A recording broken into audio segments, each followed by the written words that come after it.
I was muted.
Oh gosh. Oh. love stirring the pot. This is actually a hard one because there's a few. You know, I'm just gonna call out Will Rogers. There's a reason why he runs in the front and then all of a sudden is finishing like 25th. I think it's definitely Dylan. You know, Dylan's definitely, he's a good driver. He definitely has his strengths, but his aggression on the racetrack is definitely something that stands out. And I was on the receiving end of that a few times this year. Does Nick Sanchez count? Ryan Vargas and that other non-guy, James Bickford. I don't know what the heck his problem is. I think Will Rogers and Raja. I think it's between those two. It's gotta be. Probably me, to an extent. I kind of find myself in the middle of situations that I probably shouldn't be in, but it works out for the most part. But I would think aggressive driver, yeah, I would say a Nick Sanchez. Honestly,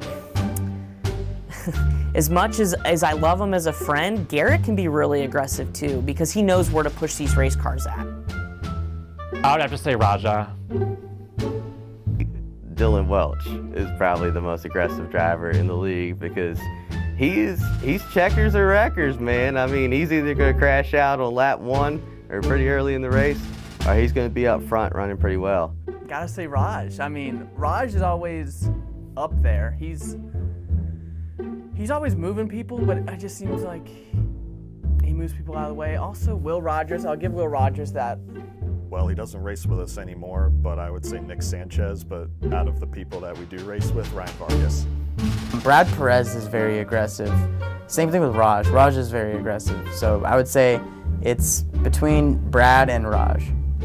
So if legally we can say this, Nick Sanchez. If we cannot legally say this, Ryan Vargas.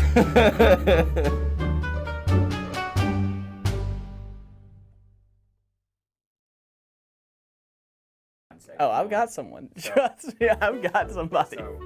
Ooh, should we stir up some drama? You try to start some drama here, huh?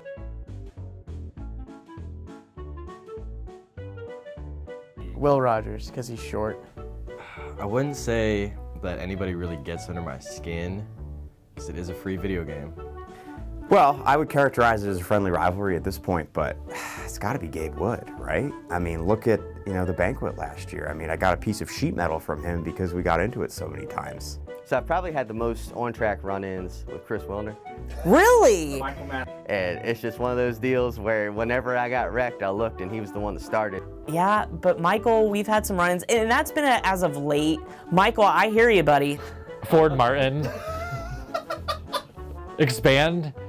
We do the thumbs down to each other a lot. Anything I could say, he will thumbs down. I could say I met the president today, or hey, I got so-and-so to race with us. He'd still give me a thumbs down, so we're very competitive on the track. I actually beat him this past week. All right, my biggest rival, I gotta say Anthony Alfredo. I mean, he's wrecked me a couple times, but it just seems like every time he gets around me on the racetrack, he moves me and then half apologizes and says, it's just racing, and then goes on, to run top 5. So, gotta be Anthony Alfredo. Crash pasta. It hasn't been lately. There's this thing called a push to talk, and there's some guys that are a little bit more vocal. It hasn't, like I said, it hasn't been lately, but when I first got into MRN, Ryan Vargas always had something to say. In terms of my biggest rival and who I want to beat every week, I'm going to go right back to Will Rogers. Anders Krohn, but he's, the last time he wrecked me, he actually did apologize for it, so we're even. Whether it's racing me hard or has wrecked me, it's more times that I'd like to count. My biggest rival on the track, I'd have to say, is honestly probably Gabe Wood. He gets under my skin every once in a while. I'll wreck him, he'll wreck me, but ultimately we both race pretty good.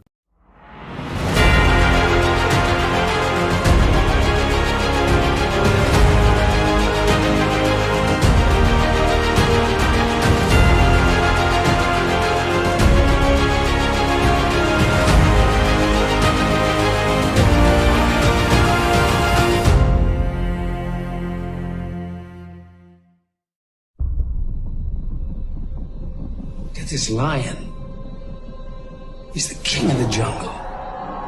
He's laying down under a tree. He doesn't want to move. Now, the other animals, they notice this. And they start to move in. Jackals. Hyenas. Barking at him, laughing at him. And they get closer and closer and bolder. Till one day, that lion gets up and tears the shit out of everybody. Runs like the wind. Eats everything in his path. Because every once in a while, the lion has to show the jackals who he is. It's too late to be scared.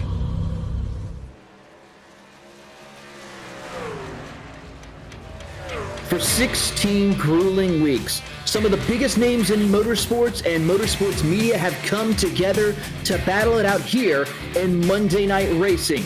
But it is now down to 4. And we are about to see these 4 drivers battle it out here live on Podium Esports coverage of the Monday Night Racing presented by Tufco Flooring, the Sim Seat 125, live from Homestead Miami Speedway in Homestead, Miami, Florida. Good evening, everyone. My name is Taylor Burris, joined by Justin Prince, and our producer tonight is Gary Sexton, and of course using cameras provided by Dougie Beard. Justin, it's championship night. The stars are out. It is time to see who out of our 4 championship competitors will take home all the glory and all the win here tonight. And this has been a busy road for these competitors to get here, with so many close battles, so many exciting moments, and dramatic situations throughout the campaign. But it's been an unbelievable postseason on the road to get here, Taylor. But now, this is the true test. Can these drivers conquer a tough track such as this tonight? And this track here is certainly one of the most toughest and most exciting tracks on the iRacing surface. The Homestead Miami Speedway, of course, opened in 1995 and originally was the home for the championship finale for NASCAR for quite some time, until recently moving to Phoenix International Raceway not too long ago. Now, drivers are going to have to see how they can muster up their speed and talent here in this 125-lap race in the NASCAR Camping World Truck Series. And that's going to be the interesting part of tonight. Is this is a track that favors a lot of potential of different lines, especially when drivers try to run up against the wall, especially when it comes to the cooler conditions. Don't be surprised to see plenty of competitors mix it up as a result tonight, and there's a reason it's a driver's favorite whenever there is a virtual race or a real-world race at Homestead Miami Speedway. It puts on some great side-by-side action and makes things very intriguing to see which drivers can find the best lines at the right times and manage their tires to the fullest. It certainly is. And of course, the 4 drivers that we will be watching here tonight that will be battling it out for a championship. It is none other than ARCA Menard Series driver and rookie Rajah Caruth. He's the winner of the Esports Racing League from Anthony Alfredo, Adam Cabot, NASCAR Cup Series driver Garrett Smithley, and NASCAR Xfinity Series driver Robbie Lyons also joining this ranks here tonight as they will compete for the championship. It's going to be exciting. We're going to have a chance to sit down with all 4 championship competitors here tonight as we go throughout tonight's broadcast. But Justin, let's be honest. Who do you think has what it takes to take home all the glory here tonight? That's a very intriguing question right off the bat, just about, because all 4 of these drivers have various strengths. Smithley has had the strength of the long run. Lyons has had the strategy come into play many times. And Cabot and Caruth have the raw pace at all portions of the run. That being said, if you think back to the past in Monday Night Racing, Rajah Caruth just so happens to have a lot of success at Homestead Miami Speedway. So I wouldn't be surprised if he was one of your favorites for tonight, based on the fact he's one of the top competitors all season. He's been very difficult to beat on the ovals when it comes to strategy and raw pace. So one of the drivers off the top of the bat you have to keep an eye on tonight, especially with the great news in his direction today, is Rajah Caruth. Certainly is. It was announced that next season he will be making a partial schedule in the NASCAR Xfinity Series. It's going to be very exciting to see what he can accomplish next year in 2022. But right now, he just got done leaving at Milwaukee in the ARCA Menard Series over the weekend. Now comes to the virtual Homestead Miami Speedway to go and compete for a championship here with Monday Night Racing. We'll talk to him later on in tonight's pre-race festivities. Of course, the first driver that we're going to speak with tonight is, of course, NASCAR Cup Series driver. He just got back from Daytona International Speedway. It is going to be Garrett Smithley joining us here momentarily, as he is currently out on the track, currently sitting inside the top 10 in the practice charts as we work on bringing him up to the booth. Garrett, you are here to compete for a championship at Homestead after running at Daytona. First and foremost, how are the excitement, the emotions here tonight for you?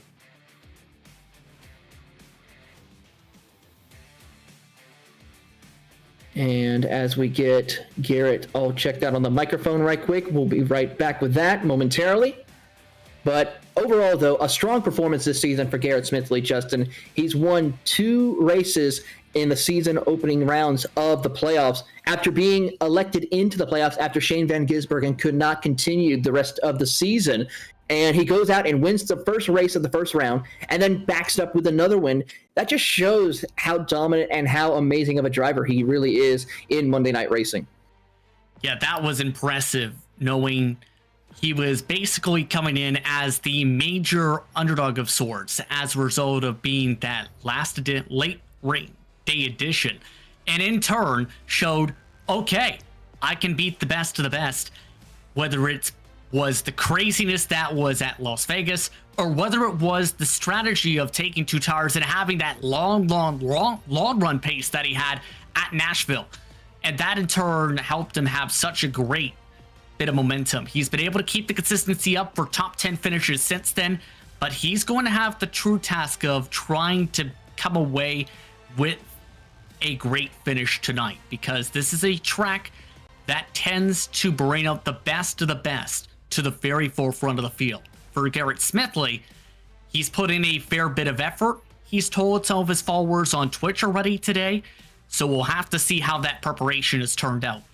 It certainly is. And of course, you know, the premise of tonight's championship race is whoever finishes the highest out of these 4 drivers and working their way up through tonight's race. So you don't have to necessarily win tonight's race. As long as you're ahead of all the other 3 competitors ahead at the checkered flag, you will be the champion. And I know one driver who wants to be that champion. It's Garrett Smithley. Let's try that again with Garrett. Garrett, do you have a copy? Yes, Pro Streamer, I had the wrong hardware selected, so we're good now.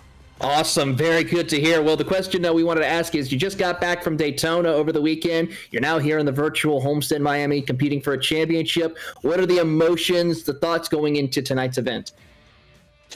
Yeah, I mean, it's mixed. I mean, I'm super happy to be part of this deal and super happy to even be in the championship. I was in it by the skin on my nose, as everybody knows, as everybody, it's been well documented how I got in, and it's been awesome winning these races and running up front, but there's definitely a an end goal and a task at hand for tonight. So I'm definitely been focused. I've practiced more for this race than I have for any of the races this year, and yeah, I'm excited about it. I'm excited to get to at least the green flag and hopefully the checker flag too.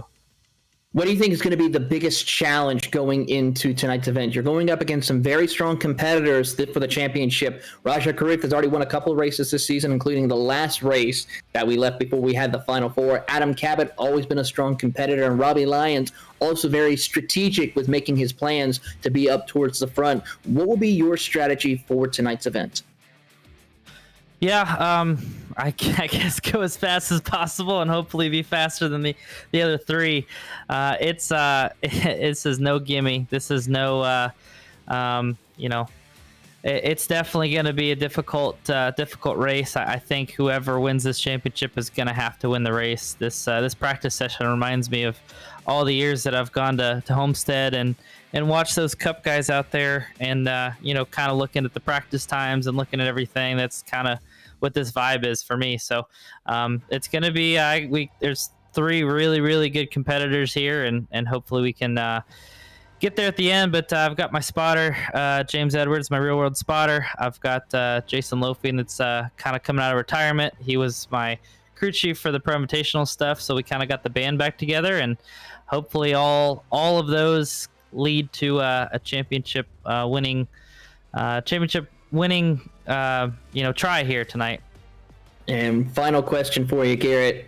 If you win the championship here tonight, how would that feel in probably the biggest league in all of iRacing against some of the biggest names in motorsports?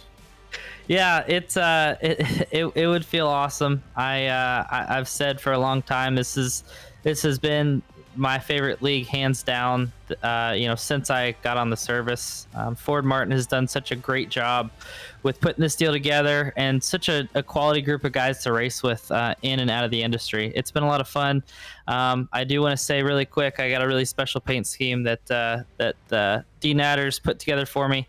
It's a commemoration truck paint scheme for those lives that were lost in Afghanistan. Those 13 brave lives that gave the ultimate sacrifice for our freedom and to help others' freedoms as well. So definitely thinking about them while we're racing tonight. But hopefully we can do them proud and do their families proud and go win this championship for them.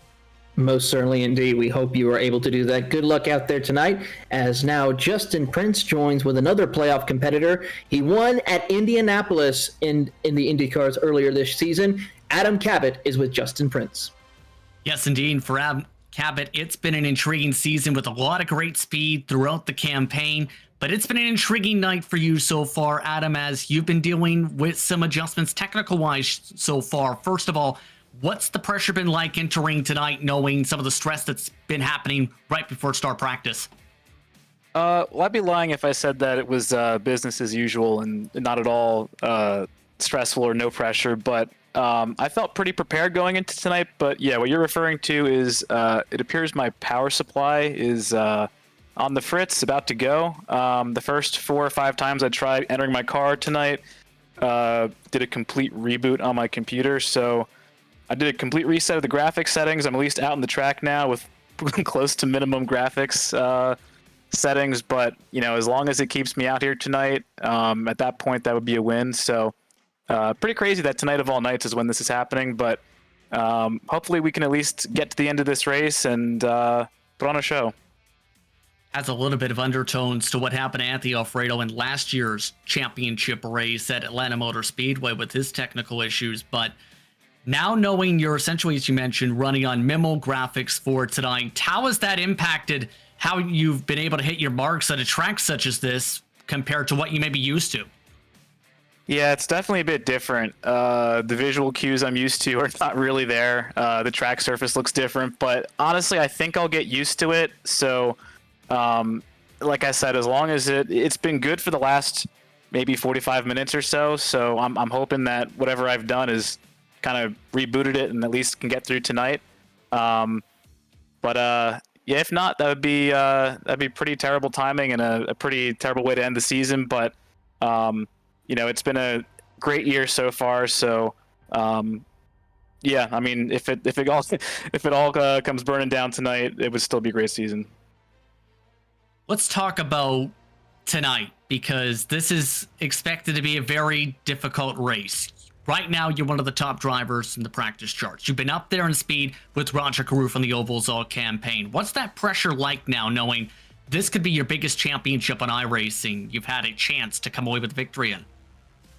Yeah, luckily, the pressure from trying to get into this league, the championship race for the Esports Racing League, Anthony Alfredo's league, I think a lot of that pressure from the last race of that season really helped prepare me for tonight, because that in that race it wasn't a winner take all format, but that's essentially what it came down to at the end, where Presley Sora and myself were separated by about a point, and you had to win the race. We had to beat each other to win the championship. So I'm really glad that I had that experience to get into this league, because it definitely helped prepare me for tonight.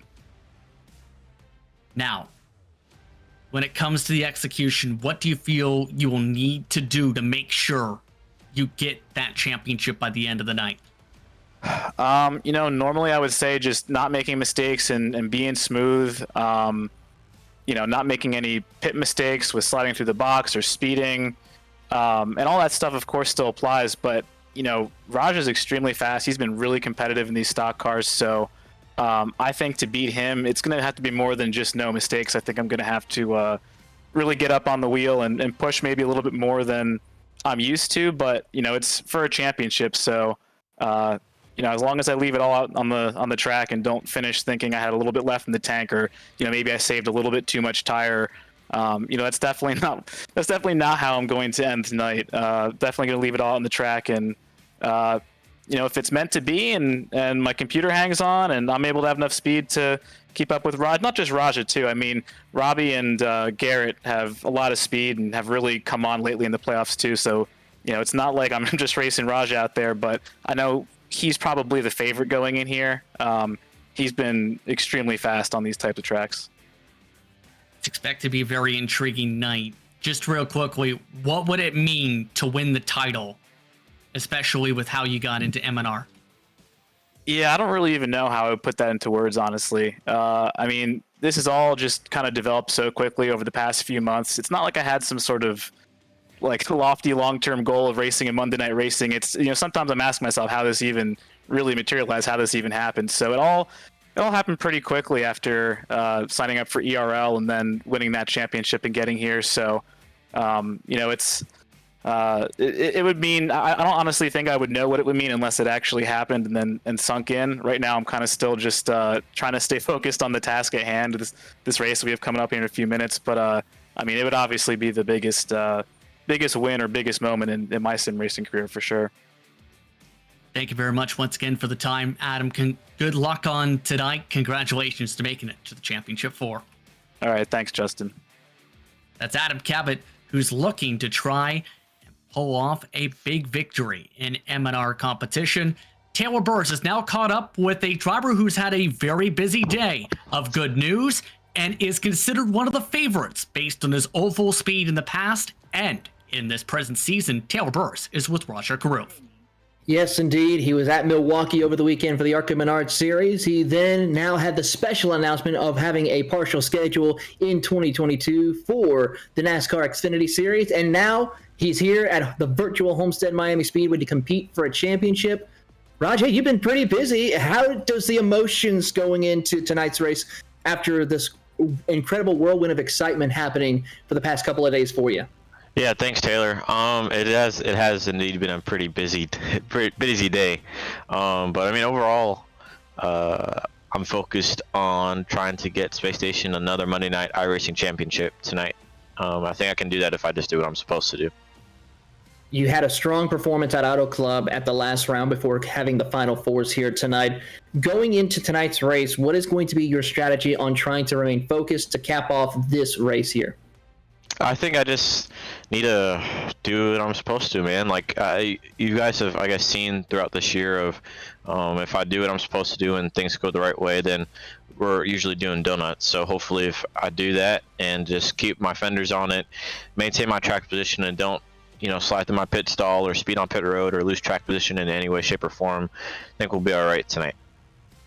What has it mean since joining Monday Night Racing from last season and then coming in here to compete for this championship and racing against some of the biggest names in motorsports and motorsports media meant to you?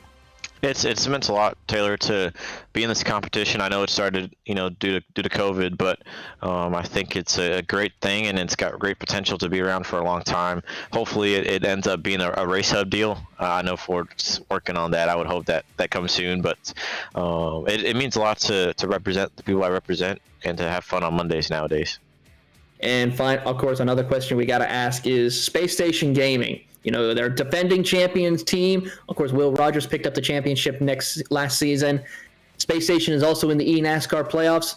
What does that mean as far as the Space Station Gaming brand to come out here and possibly win a second championship? It's important, I think, to get Space Station another championship, get my first iRacing championship, I guess, period. And it's just a good reflection on the brand of Space Station and Sean Durs and everybody that does things at HQ, and Will and Jake that head the iRacing side of things. And so if I can do what I'm supposed to do, hopefully we can get that done tonight. And then, of course, looking ahead, the season 4 has been talked about. A lot of people are looking forward to that as well. What is your thoughts on that plan as well for season 4? I'm excited. I think if we can get tonight done, I'm not surprised if we can do back-to-back. That's really all of my I guess sweet spots. Oval racetracks with with the stock cars is kind of the sweet spot I've had in this competition, and I'm excited to start season 4 coming in, I guess, a couple weeks in November, so a couple months actually. But we look forward to seeing what you can accomplish here this race tonight, and we look forward to seeing who will be able to come out on top. Good luck to you, of course, out there at the Homestead Miami race tonight. Thanks, Taylor. Have a good one, y'all. Of course, that is Raja Karuth. He is going to be battling it out here for the championship. And Justin, Raja has a lot of things going on, a lot of pressure going in tonight's race. We've seen that all season long, and we will see if he can able to top it off here tonight. Your thoughts on this? I think Raja is expected to be one of the favorites. You asked that question earlier on, and based on what I've seen him do on this surface and how he's been able to perform at the big tracks, and in M&R in particular, when it comes to racing at Homestead Miami Speedway, at the 1.5 mile circuits, around that mark, he might be very difficult to stop. You give him clean air, he usually takes off and tries to pull off and away and then some. We've seen that, for example, at Auto Club before the crazy finish to that respective race. So, in our words, tonight could be a huge moment for Raja Karuth, and an M&R championship would be the icing on the cake, the little bit of sprinkles on top of that cupcake to be able to celebrate what has been a huge day in his racing career that has built up for a long while. It certainly is. And of course, the final driver that we're waiting from right now, he's getting himself set up, Robbie Lyons. Robbie has had a very decent season. A lot of strategy calls has helped him work his way up in a chance for this Final Four. Could we see Robbie pull the same kind of strategy like we've seen him in previous races, to where he could be that one ahead of these other 3 competitors before the checkered flag falls tonight? I wouldn't be surprised to see him pull off some type of strategy, especially with some of the people he's worked with throughout the campaign. I wouldn't be surprised if it comes down to the late situations and say he's in 10th position for a late race restart. You may see him be that driver who says, you know what, let's try 2 tires to get that track position. He may be one of those competitors, I think, who's in line to be able to try and gamble, because he's kind of the dark horse where he's performed fairly well. He's shown some good speed up towards the top 5 much of the season and has been able to get strong points each time out. But the difficult part is just getting the job done in full, get himself into the race lead, and be able to establish that in a dominating fashion compared to our Raja Karuth or Adam Cabot. That's not going to be easy to do tonight. So in our words, for Robbie Lyons, don't be surprised to see him, I think, be one of those drivers who decides, let's mix something up strategy-wise. Another question also we have to talk about here is, in the previous rounds of the playoff before Karuth took home the checkered flag at Auto Club, all the winners that won and the other rounds were non-playoff competitors. You had Stephen Ellis, as well as also Gabe Wood, racking up the wins during that time. Could tonight be the same scenario where a non-playoff competitor be the spoiler, and then it's just a battle of 2nd, 3rd, 4th, or maybe even 19th or 20th position, depending on what happens tonight's race? That's a great question, because it was talked about by Ryan Vargas, I believe it was, for Auto Club in particular. He didn't mind being the spoiler of sorts in the playoff mix, and guess what? He almost played spoiler for just about that entire race, being in the mix for the race victory and the race lead. That in turn, I wouldn't be surprised to see someone be like James Bickford tonight, because he has been described by his fellow competitors as the driver who's put in the most practice laps for this event. He has been quick all season. I'm surprised we haven't seen James Bickford be up in the conversation for the race wins as much as we've seen him throughout this entire campaign. So he's someone I wouldn't be surprised to be a spoiler. David Schildhaus, I think he's got a lot to prove, because he was basically one incident away, when you think about it, with what happened at Michigan International Speedway, they're being in a decent point situation to be in this championship 4. Don't be surprised to see him up at the front of the late stages. You can also throw Anthony Alfredo too in the mix as well, since, of course, there was a lot of pressure in those opening rounds to get a victory. Didn't go his direction. And since then, the momentum's kind of slid in the opposite direction for Alfredo. So I wouldn't be surprised to see Anthony say, you know what? Let's get ourselves some type of momentum. Certainly is. Well, we finally found him. Robbie Lyon has joined us here tonight, and Justin is with him now. Yes, indeed. And first things first, Robbie, big pressure-filled night. It's been an interesting campaign for you with some very solid points runs. How are you feeling being a part of the Championship 4? I'm feeling good, man. You know, there's nothing more that I like to do than racing on Monday nights with all these guys. We got a really big field of trucks, not cars, here tonight. I felt good there. You know, the few laps of practice I was able to run. I know it says I had 24 laps of practice there, but quality laps I would say are more around 10 or so. And the field's so tight. I mean, I'm looking at 2/10 here between the top 10 or so, and you know, it's easy to rip off a fast lap, especially in these trucks that punch such a big hole in the air. Even at a track like Homestead, where you're not wide open, you know, like Atlanta or Charlotte or Texas. So it's all going to come down to how you race and how the truck's handling. And I felt like we had a good handle on it there. It's definitely nice since the updates to Homestead. You know, we're going to have multi-groove racing all night long, which is, I think it's going to put on quite a show. Definitely going to be interesting to see the various lines, because in eNASCAR World Pro Qualifying iRacing Series competition, while the bottom line just around that seam was the preferred line at times, that top line was also ripping pretty quick on the short run in particular. That being said, we were talking about this a little bit, where we've seen some strategy calls from you in the past to try and get yourself track position. Do you see that coming into play for you if it comes down to it, depending on how things fare out, since a lot of these drivers think winning may be the way to get the championship? Well, I think winning is the surest way to win the championship. You know, we ran the Cup cars here beginning of the season. I believe it was either that or the season finale last year, in the A car and the Cup car, and it was largely a very green and clean race. And me and Garrett actually were 1-2 for a while on fuel strategy. Unfortunately, a caution came out at the end just after we had pitted under green. So I think it's going to be very similar tonight. The last few races, I think, have proven that as a group, we've been able to, I mean, Michigan aside, I guess we can all agree on Michigan, was a bit of a chaotic race, but they've been really clean. Everybody has, and everybody's raced with their head on their shoulders and, you know, looking out front, not at the hood pin. And we got a lot of laps tonight, you know, 125 laps. It's a very long race. Tires are important. I'm not sure how many sets we actually get tonight. So, but yeah, strategy. I think it's definitely going to come down to strategy. But if last week showed anything, especially there, that's what got me into the playoffs, was a late race yellow. So, you know, if we get one tonight, who knows? You know, roll the dice. It could be any of the four of us. Just hope it's heads up and we all get to race for it. Nothing crazy happens in the meantime to take us out of it, and we can race to the checkers for the championship. Just a couple minutes away from qualifying. Once you get back to the racetrack, good luck tonight, Robbie. Thank you, guys. Have fun. Enjoy the race. Well, dude, that's Robbie Lyons, rounding out your Championship 4 competitors for Monday Night Racing, Taylor.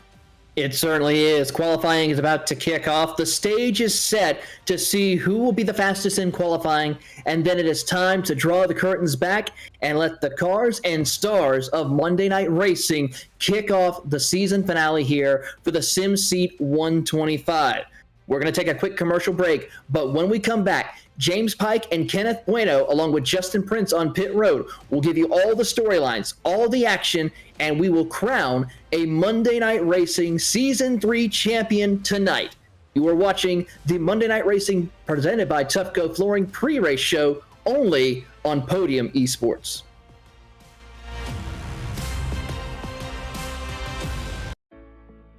We are an industrial flooring company specializing in custom floors and drains. We don't believe in the one-size-fits-all approach to flooring, and neither should you. When you choose Tufco, we consult with you about your needs, industry requirements, and factor in numerous variables. After assessing your facility, we engineer your floor and drains, then install everything ourselves. That's the Tufco way. Visit our website at tufcoflooring.com. When you want to be the best, you can't settle for the rest. There's a reason that Maconi Setup Shop is trusted by more virtual and real-world tracks and companies than any other setup shop in iRacing. with partners such as Stafford Motor Speedway, the Nashville Fairgrounds Speedway, Five Flags Speedway, Speed 51, and more. When you want something done right, you go to the experts at Maconi Setup Shop. With setups available for most series on both asphalt and dirt, built by a team of professional builders consisting of some of the top talents on the service, Maconi Setup Shop LLC has what you need to hit the track with confidence. Head over to MaconiSetupShop.com and learn why Maconi Setup Shop is the official setup shop of Richmond Raceway Esports and is partnered with some of the largest names in virtual and real racing. And remember, at Maconi Setup Shop, there are setups, but your victories.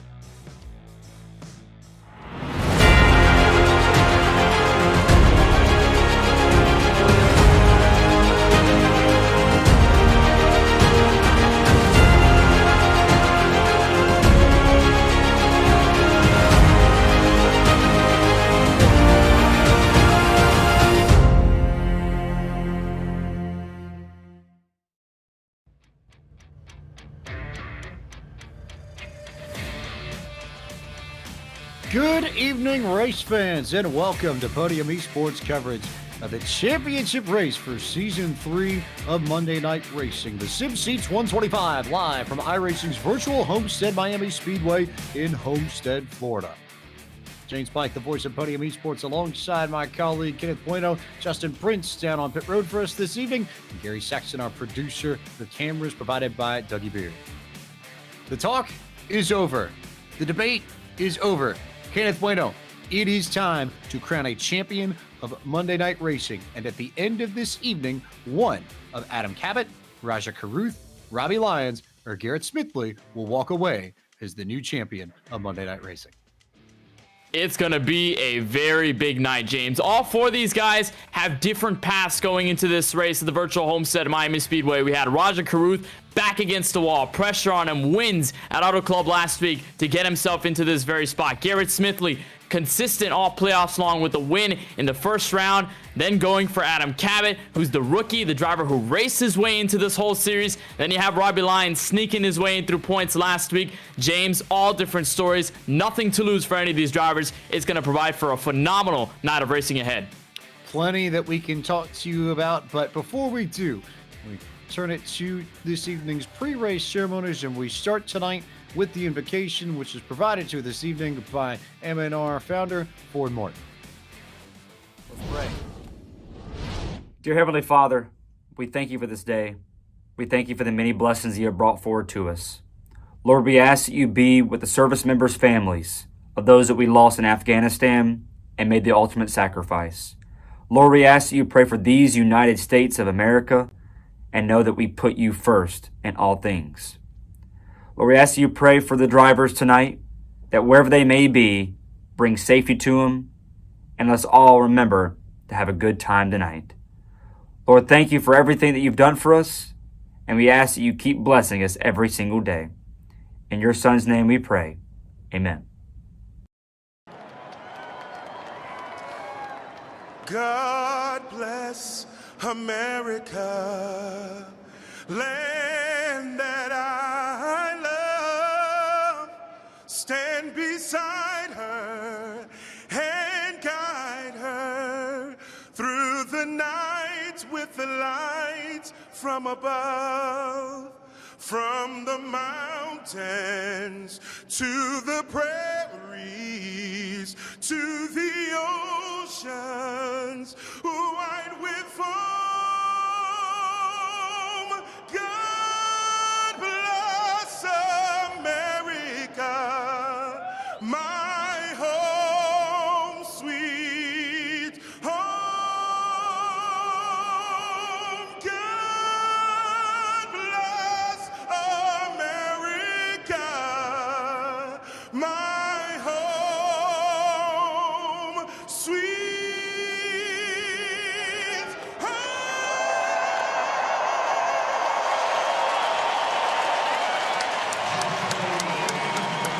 Here to perform our national anthem, please welcome award-winning and internationally renowned singer, songwriter, and actor, Giancarlos Canella.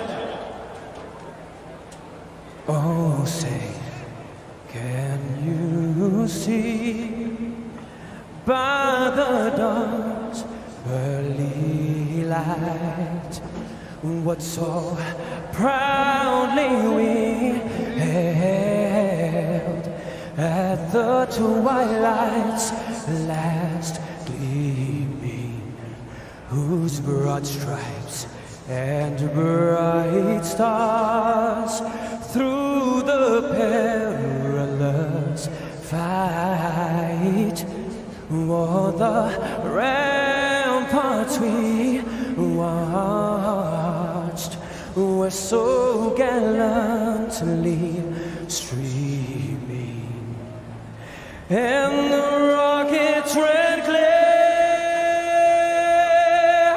the bombs bursting in air, gave proof through the night that our flag was still there.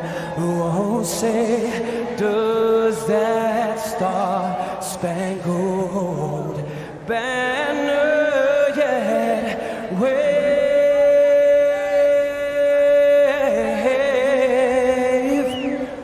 for the land and of the free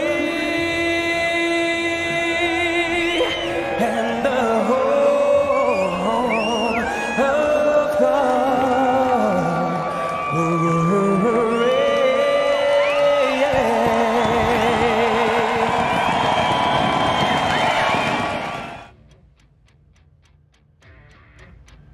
Let's take a closer look at Homestead Miami Speedway. And Kenneth Bueno, I will turn it over to you for this one because you are a South Florida native. You know this place as well as anybody here. And this place has gone through a few changes in the 25 years it's been around. But in its current iteration, it's a fast racetrack. It's a multi-groove racetrack. It's a place that drivers love to compete at, especially when you have a championship on the line. It's a place of fun, James, to say the very least. And yes, you're saying it right. Homestead has been a championship venue since about 2002 in the NASCAR Cup Series and had a full weekend of championship racing up until 2019 when they moved it over to Phoenix. But this track, located in Homestead, Florida, was born on November 5th, 1995 in the wake of the devastation that caused in Miami-Dade County and especially the Homestead city after Hurricane Andrew. It's a 1.5 mile, 2.4 kilometer beast of a racetrack with bankings progressively in the 18 to 20 degrees in each and every corner, 5 degrees on the straights. James, it is a beautiful racetrack, a track that's beloved by the people of South Florida, and I think as a championship venue, there's no other place to do it better than this. One of the best mile-and-a-half tracks in iRacing. Lap record here, 31.180. John Wood put that lap down in 2007. Fastest time in qualifying was about a second off that, but granted, they were also under the lights in 2007 as well. Tonight we go for 125 laps, 187 and a half miles, 300 kilometers as we take a look at tonight's race analysis. The season ender for the trucks, Homestead. You've got one quick repair in the pits for these drivers if need be. 3 green-white checker attempts if we need them at the end. 4 sets of tires. It's a fixed setup with 75% fuel tanks, Kenneth Bueno. 35 to 40 laps, ballpark of the fuel range, which will make this just shy of a 3-stop, or rather just, I guess, over a 3-stop race, rather. We're going to have a lot of fun watching drivers trying to stretch fuel tonight. We are, and this track, along with the fuel concerns I think we're going to see here, James, especially if we get long runs in, this track is a tire eater. We've talked about many 1.5 milers on the NASCAR circuit and across the iRacing service that are known for chewing up the tires and easily noting for drivers going down pit road and needing tires as quickly as possible, with the difference being so big between the worn and the fresh. So we're going to see that happen tonight, especially with the length of this race. We could blow it wide open for long run green flag strategy, so that could mean we will see the effects of the tires. Fuel will obviously make itself as a difference. That's how it's going to be. And as a championship driver, you need to keep that in mind like you've done all season long. Also of note, clouds are setting, sun is setting. We are going to go into the lights here at Homestead, Miami. This track is going to get cooler as the race progresses. You're going to get more grip in the tires. These trucks should get faster as we go on into the night. So it'll be the slipperiest, I think, at the beginning of this race. Current air temp 69 degrees Fahrenheit, track temp 76 degrees Fahrenheit in sim. It is the default day for iRacing, May 15th, 2021, just around 7:30 p.m. local time. Winds headed to the north at 2 miles an hour. No humidity yet to note of, but that, of course, can change as we progress into the actual race session. And a quick warm-up session now so these drivers can get a final few laps underneath their legs before we go racing. But as it stands, Kenneth Bueno, very quickly, what's your thoughts on this big-time championship battle?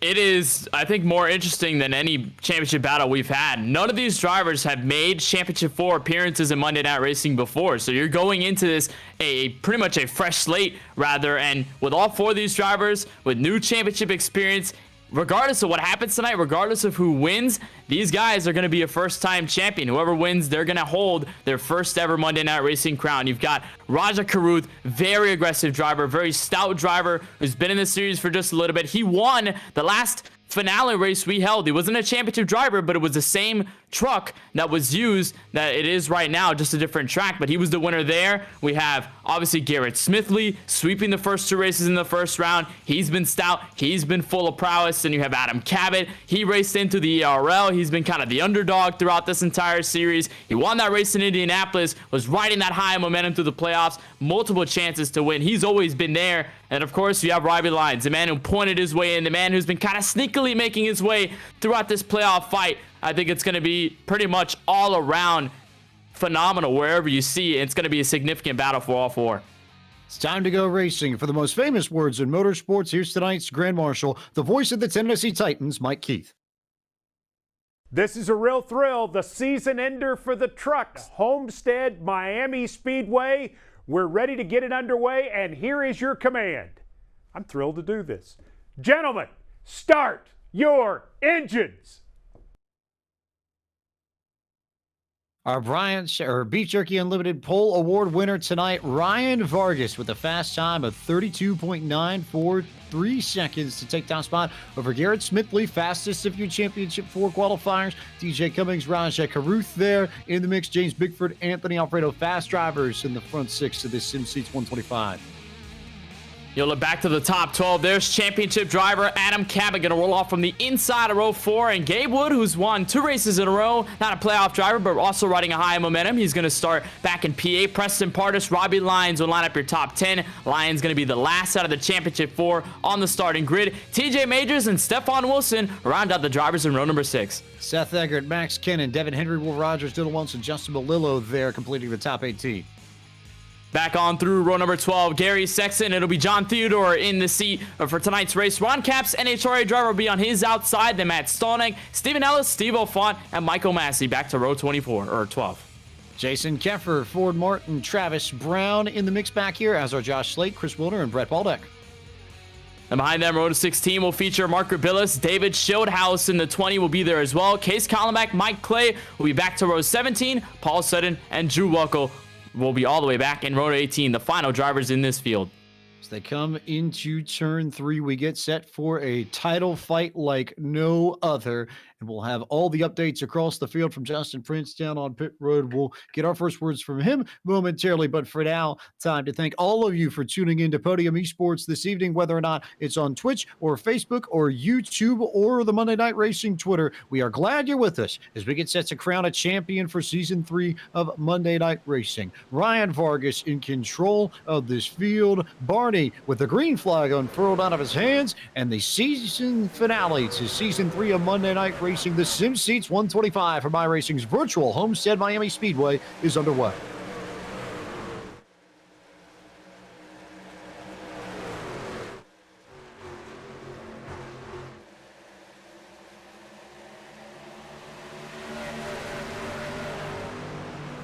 Big trouble a little bit further in the back of the racetrack. You saw it just off the screens there. Matt Stolnick, Devin Henry look like they're part of the melee. We'll see if we can get a replay momentarily, but trouble on lap 1 and really a half lap before we get going into this one, Kenneth Plato, and trucks already around on the backstretch. Yeah, it was a big one there on the back straightaway. You saw a couple of guys about 3-4 wide to start this race. And look right here, 3 wide in the entrance of turn 1. You see Devin Henry stuck all the way through the middle. You can see all the way on the inside. I believe that is 64 underneath him. That's 4 wide right there on the racetrack off turn 2. But it's right here. That little tap into Devin Henry sends him into the truck underneath him. Gets the 41 of Stallneck. You see the 13 of Theodore around. Steven Ellis almost gets a piece of that as well. And already, I mean, you're going 3-4 wide in the opening lap. There is bound to be contact at some point. Everybody just trying to get the best start of this race possible. And you see right there, just a little bit of calamity as the contact ensued. A little bit of contact there for Dylan Welch. Justin Malillo gets into Steven Ellis. We mentioned Matt Stallneck already. A few trucks dinged up. Nobody with really terminal damage in this, but just a lot to worry about, especially if your nerves are already high if you're one of the championship 4. We've got a breather here for an early yellow flag. So let's go down to Justin Prince. Justin, what words do you have from pit road early on in the going of the Sim Seats 125?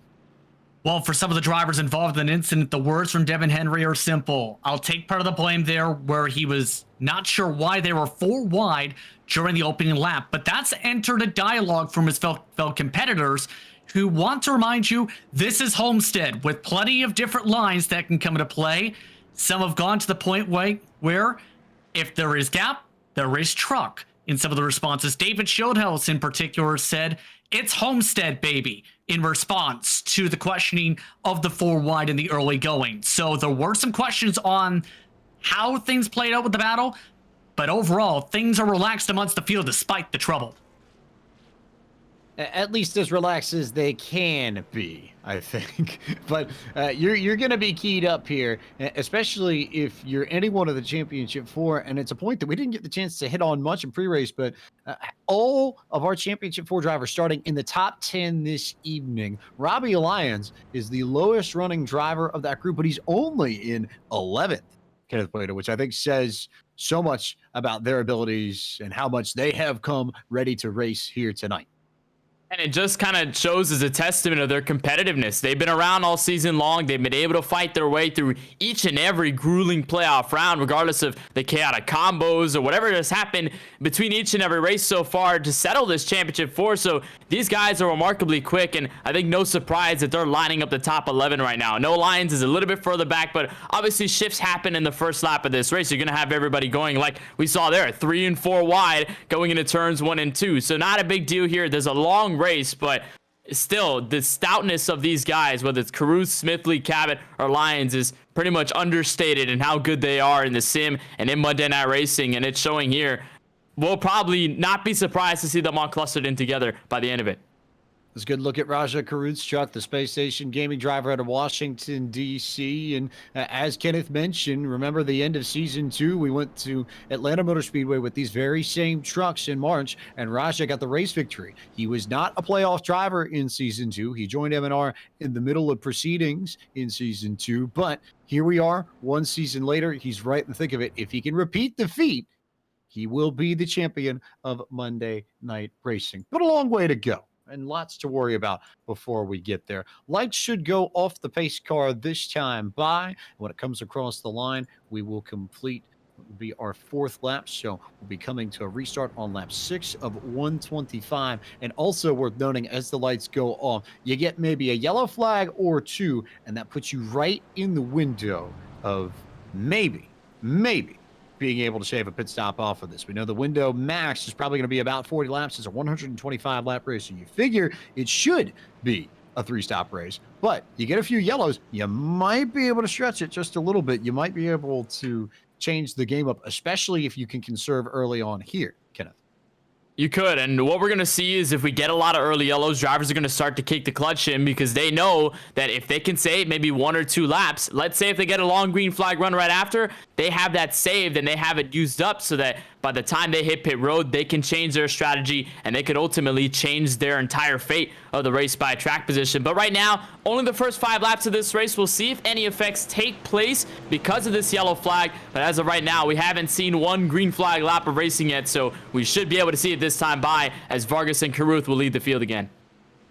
as you were just about at the front of the field. Vargas, Caruth, Cummings, Smithley, Bickford, your top 5. Alfredo, Cabot, Pardis, Wood, Majors, and Robbie Lyons, the lowest running the championship for early on in 11th. As Vargas gets back on the gas pedal, we go green flag racing in the Sim Seats 125 once again. Look at the moves there from Anthony Alfredo and company. Folks going all the way down to the apron. That's Adam Cabot, who is looking underneath James Bickford for a spot as Caruth runs the high side and tries to clear DJ Cummings for second. Everybody's going to spread out back to turn 2, but it is clear skies for Ryan Vargas. He's going to continue to lead the field back to turn 3. You saw that move, bit of a peek by the 17. Try to make the aggressive move early, just not able to get it done. He's stuck in the thick of it as they continue to go double wide, and Vargas continues to lead this race. Look at Pardis on the outside trying to make a move as well. Yeah, Vargas has cleared this field by about maybe 0.3 of a second, but the battle's just for about 4th, 5th there. Anthony Alfredo in your friend, Garrett Smithley, another one of the Championship 4 drivers out of Ligonier, Pennsylvania. He's in the mix too. You've got a little bit more help behind. Preston Pardis, Kenneth Bueno mentioned, and a good look at the field as they all begin to fan out. And there's Smithley looking to the inside of Alfredo to try and get 4th.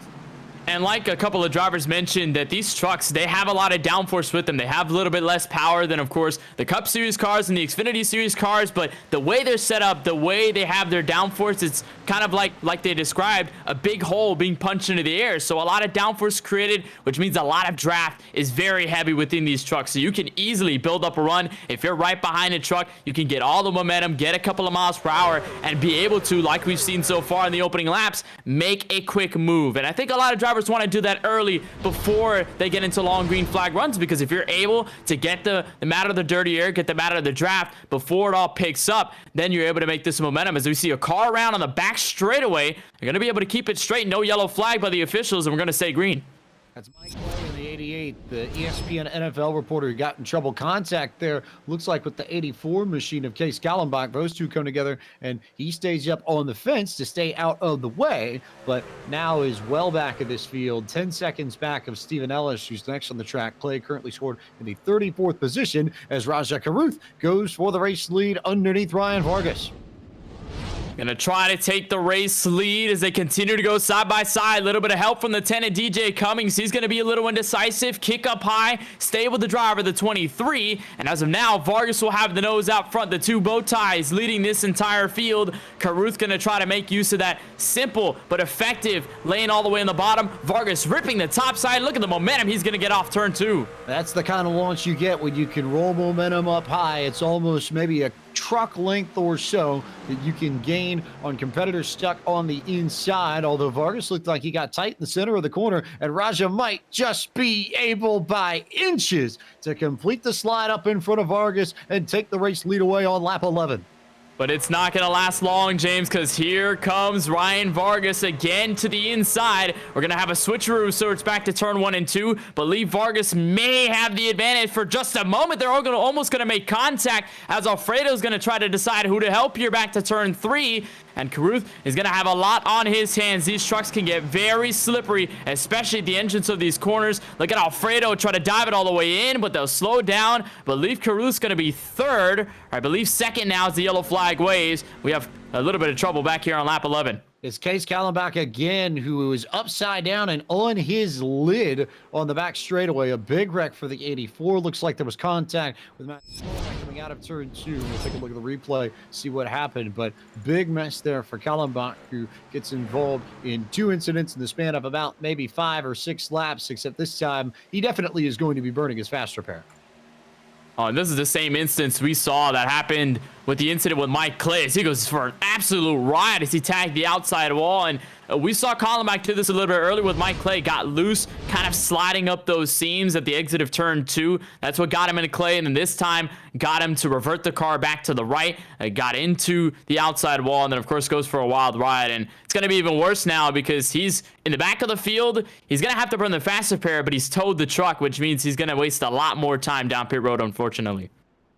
Probably had the ability to drive it back down pit road, but elected to tow. And for those who are unaware, iRacing effectively assesses you a time penalty when you tow, anywhere from about 1:45 to 3 minutes, depending on where you hit the tow button on the racetrack. So Kallenbach will have to sit on pit road, and then once that timer clears, he'll be able to pit, get tires on his car, and get a fast repair in and make it easy. Justin Prince, what are you hearing on pit road? We'll wait for more words from Justin, who's busy digging for more information. But we remind you that tonight's broadcast is brought to you by the Fox Sports app. The Fox Sports app has changed the game. And from the top moments, breaking news, original content, and live sports, you can find it all in one app. Follow your favorite team or sport with mobile alerts right on your device. Download the all-new app in the App Store or on Google Play. Fox Sports app. Get it. Use it. Love it.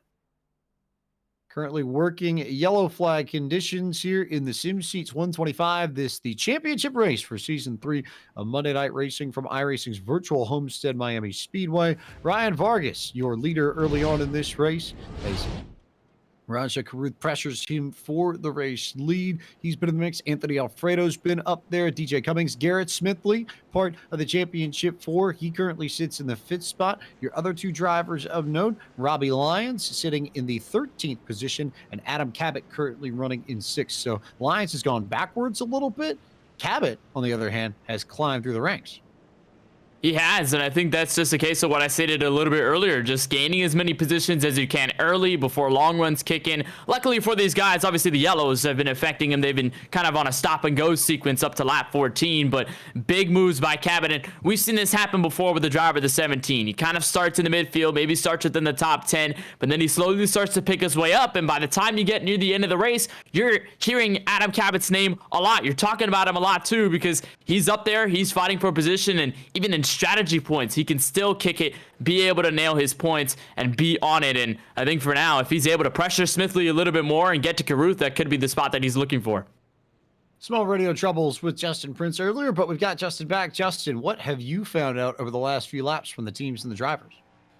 Well, when it comes to one of the drivers involved in the incident case coming back, some surprise at first about the penalty, but also surprise on the incident.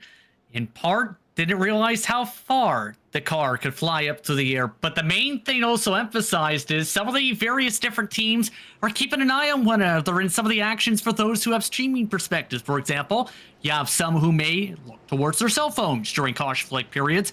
One of the spotters, Brian LaPrade, who was spotting for Anthony Alfredo, had kept an eye on that and notified Raja, keep an eye on the road, especially with him up towards the front. In other words, things are continuing to stay fairly loosey-goosey when it comes to the energy levels tonight. It's also been considered a bit too early by some drivers when it comes to the pit stop strategies.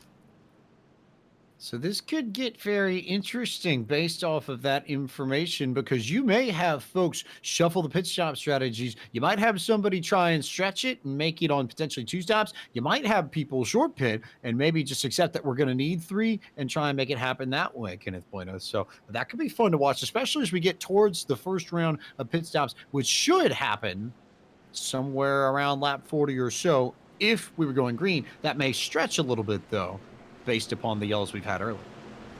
It could, and what it also could do is open the door for the spoilers. Taylor and Justin talked about it a little bit earlier on pre-race, the fact that we could have a non-playoff spoiler win this race, regardless of the championship 4 drivers trying to vie for that checkered flag and, of course, the Monday Night Racing title. So we could see that happen, but we've yet to see the long green flag strategy approach, as Ryan Vargas James will lead us back to the green flag on lap 16. Vargas gets back to the gas pedal, and we are back racing in this Sim Seats 125 as Caruth will slide into second, Cummings third, and here comes Adam Cabot looking maybe 3 wide. He's taking it all the way to the fence to try and get the spot over DJ Cummings and draw even with Garrett Smithley. And it's a championship split. DJ Cummings was part of the playoffs a couple of weeks ago. He's going to get split by the 17 and the 51 as they come back to turn 3. Cabot's going to get the advantage. And for now, he's going to have the clear road up ahead if he can get by Smithley, who's tucked underneath him, to catch up right there to Anthony Alfredo. He can ride on board right there with that Ford F-150. He is hounding. Cabot is trying to make these positions early. Going to slam the door on Smithley as here comes Caruth back to the inside for the race lead. Raja Caruth trying to get underneath Vargas and get out in front of him, and he does so successfully, but Vargas will have the momentum coming down the backstretch, and Caruth immediately throws the block. Note that, lap 17, first big block from Raja Caruth from the lead in this race, as Vargas will drift up the racetrack, and Anthony Alfredo will go door to door with Vargas's number 23. It's going to be the second time that the 6 and the 23, Vargas and Caruth, make contact, especially going into the corner. Now Alfredo's going to have the hit. Here comes the 17 of Cabot. He's again going to make it 3 wide. I don't believe he's going to be able to make it stick. A little bit of a bob out of the Chevrolet Silverado, but for now, that is only allowing the 6 of Roger Caruth to pull away with the race lead, and Alfredo tries to dig in no nose to the 23 of Caruth, or the 23 of Vargas rather, but to no avail, as Caruth now going to look to run away at lap 19. He's got just a bit of breathing room here off the rear deck lid of Caruth's machine, the Space Station Gaming driver fighting for his first title in Monday Night Racing, as are all the rest of the Championship 4. As Vargas continues to ride high, Alfredo continues to run low. Remember, Anthony Alfredo won the last time we were at Homestead, Miami. We were running the Cup cars, but look at the run from Ryan Vargas to come underneath Raja Caruth in turn 3.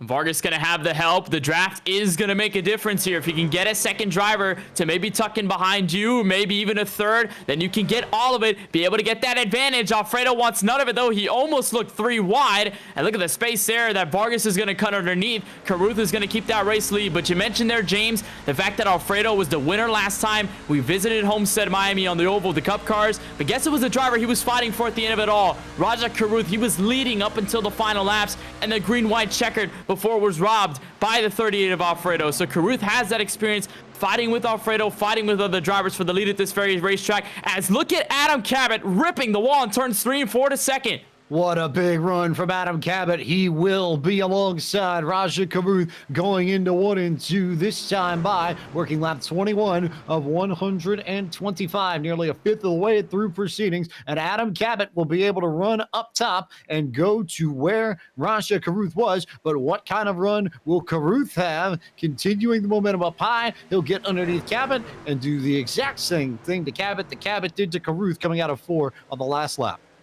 And Cabot right now is implementing that strategy of working his way to the front early to the tee. He has been on it ever since the drop of the green flag, and now, of course, he's got the option to go on the inside or the outside of Raja Caruth. Caruth's going to try to use that second seam, the one that's been more profoundly noted as the best line around Homestead and Miami Speedway here in the sim. But right now, Adam Cabot's still going to follow behind. This is exactly what Cabot wanted to do, push himself up front, get rid of the other Championship 3, and be able to lead this race as much as he can. And right now, he's doing it absolutely perfect as he rides the inside and now going to tuck in. Everybody's going to stay single file for the most part. I think that's going to kind of calm things down position-wise. Meanwhile, as we see 2 Championship 4 drivers continuing to pace this field, Robbie Lyons continues to slide back. He is stuck in the 14th position, struggling early with pace, is the driver out of Seminole, Florida, and fighting for some sort of speed. He needs a little bit of clean air, and he doesn't really have much of it at this point because he's got a windshield full of Josh Slate and of DJ Cummings, both of whom are taking the air off of Lyon's nose. So tough goings for Lyon early on in this race. Meanwhile, Garrett Smithley has just been able to hold in about the 5th position, but he hasn't really been able to climb much higher than P5. So there's speed in Smithley's Chevy Silverado, but is there enough to go after Caruth? Is there enough to go after Cabot? That might be the big question. And the bigger question, maybe above all that I'll pose to you, Kenneth Quino.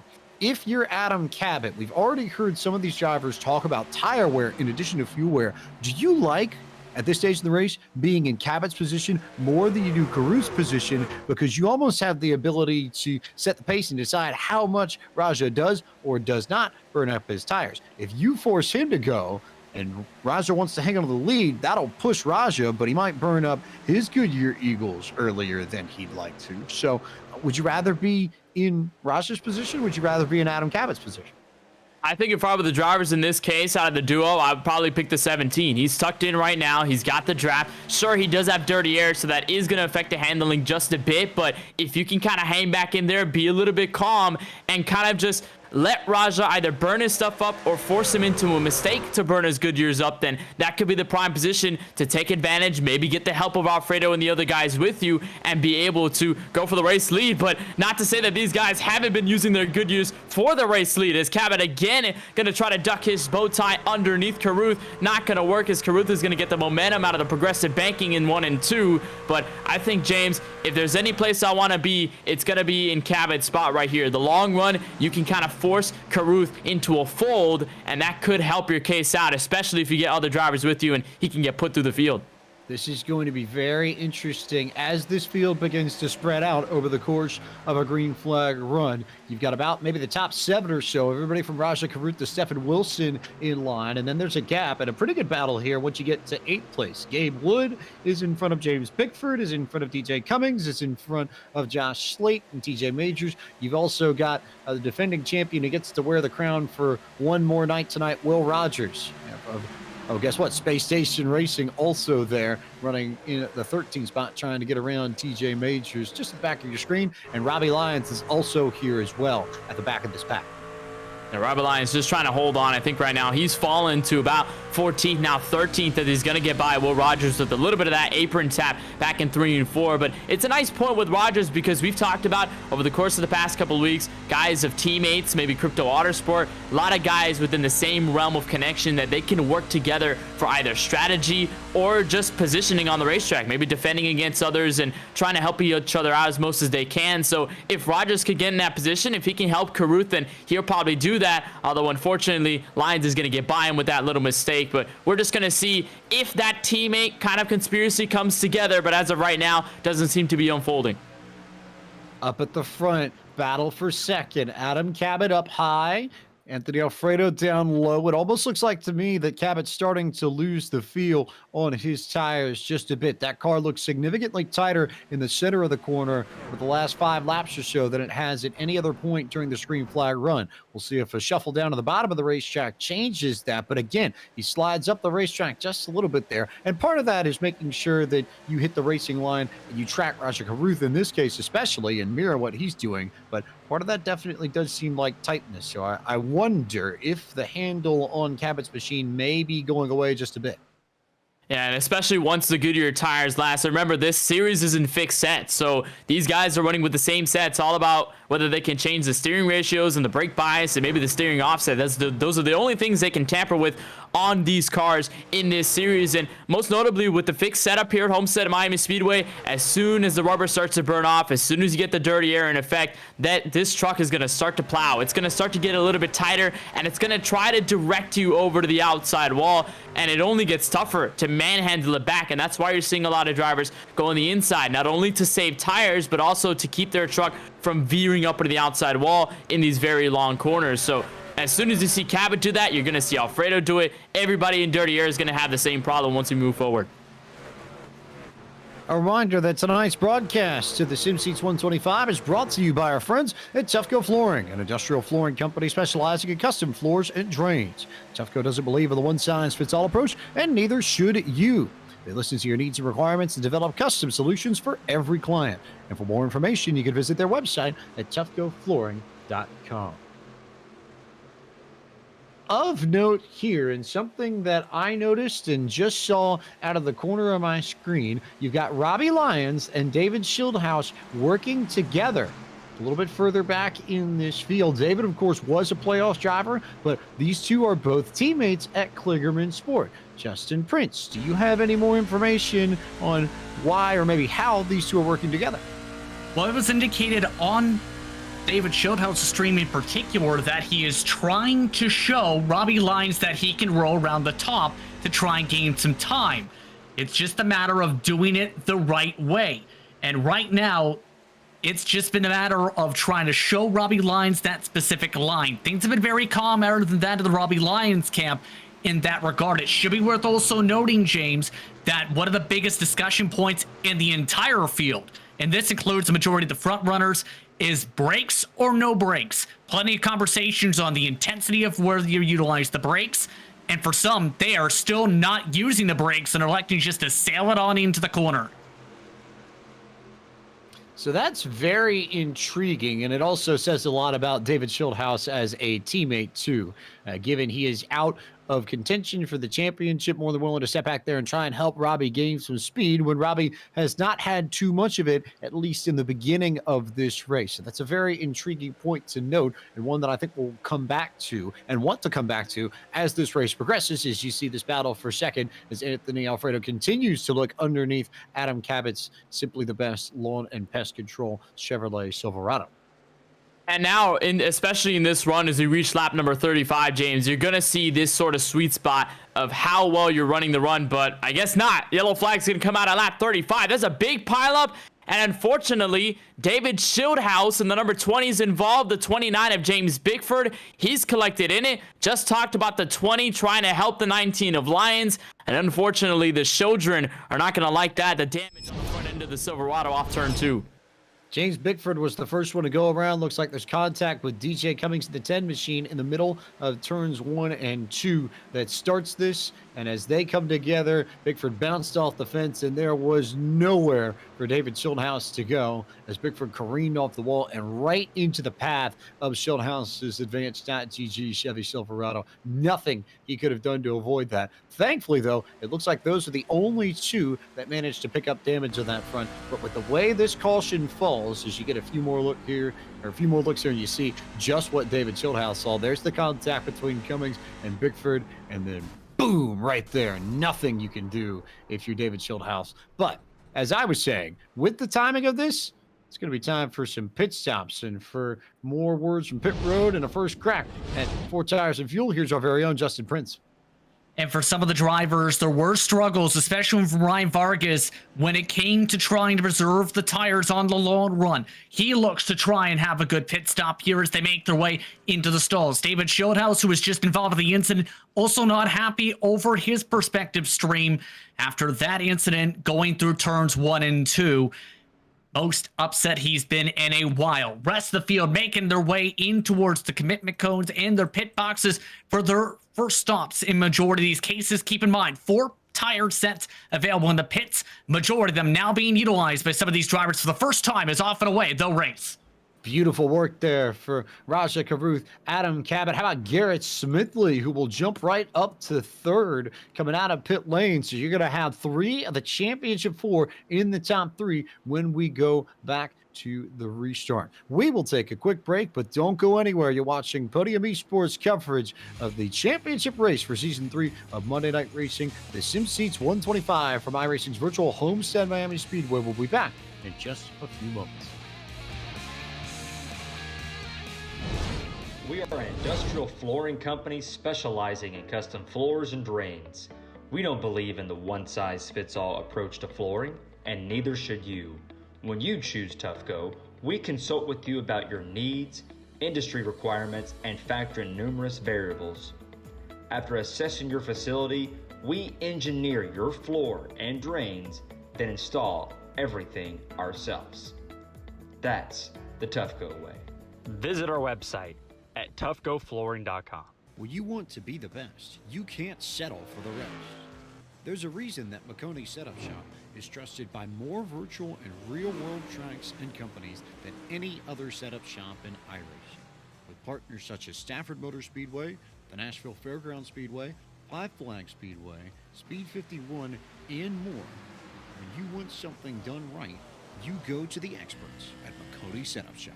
With setups available for most series on both asphalt and dirt, built by a team of professional builders consisting of some of the top talents on the service, Maconi Setup Shop LLC has what you need to hit the track with confidence. Head over to MaconiSetupShop.com and learn why Maconi Setup Shop is the official setup shop of Richmond Raceway Esports and is partnered with some of the largest names in virtual and real racing. And remember, at Maconi Setup Shop, there are setups, but your victories. There's a place where fire and flavor are celebrated, where grilling traditions and new techniques are perfected. Here in Big Green Egg Country, you can grill it, roast it, smoke it, or bake it. It's the most versatile grill you'll ever own. Simple to light, easy to use, comes with a free lifetime warranty. Have it delivered to your door by a certified dealer in your community and start enjoying the ultimate cooking experience. Shop online for home delivery at BigGreenEgg.com. That's BigGreenEgg.com. Welcome back to Podium Esports coverage of the SimSeats 2025 for the virtual Homestead Miami Speedway. James Pike, Kenneth Bueno, Justin Prince, Gary Sexton, our producer for the evening, as we bring you the championship sights and sounds from iRacing's virtual Homestead Miami Speedway as we crown a champion in Monday Night Racing for Season 3 tonight.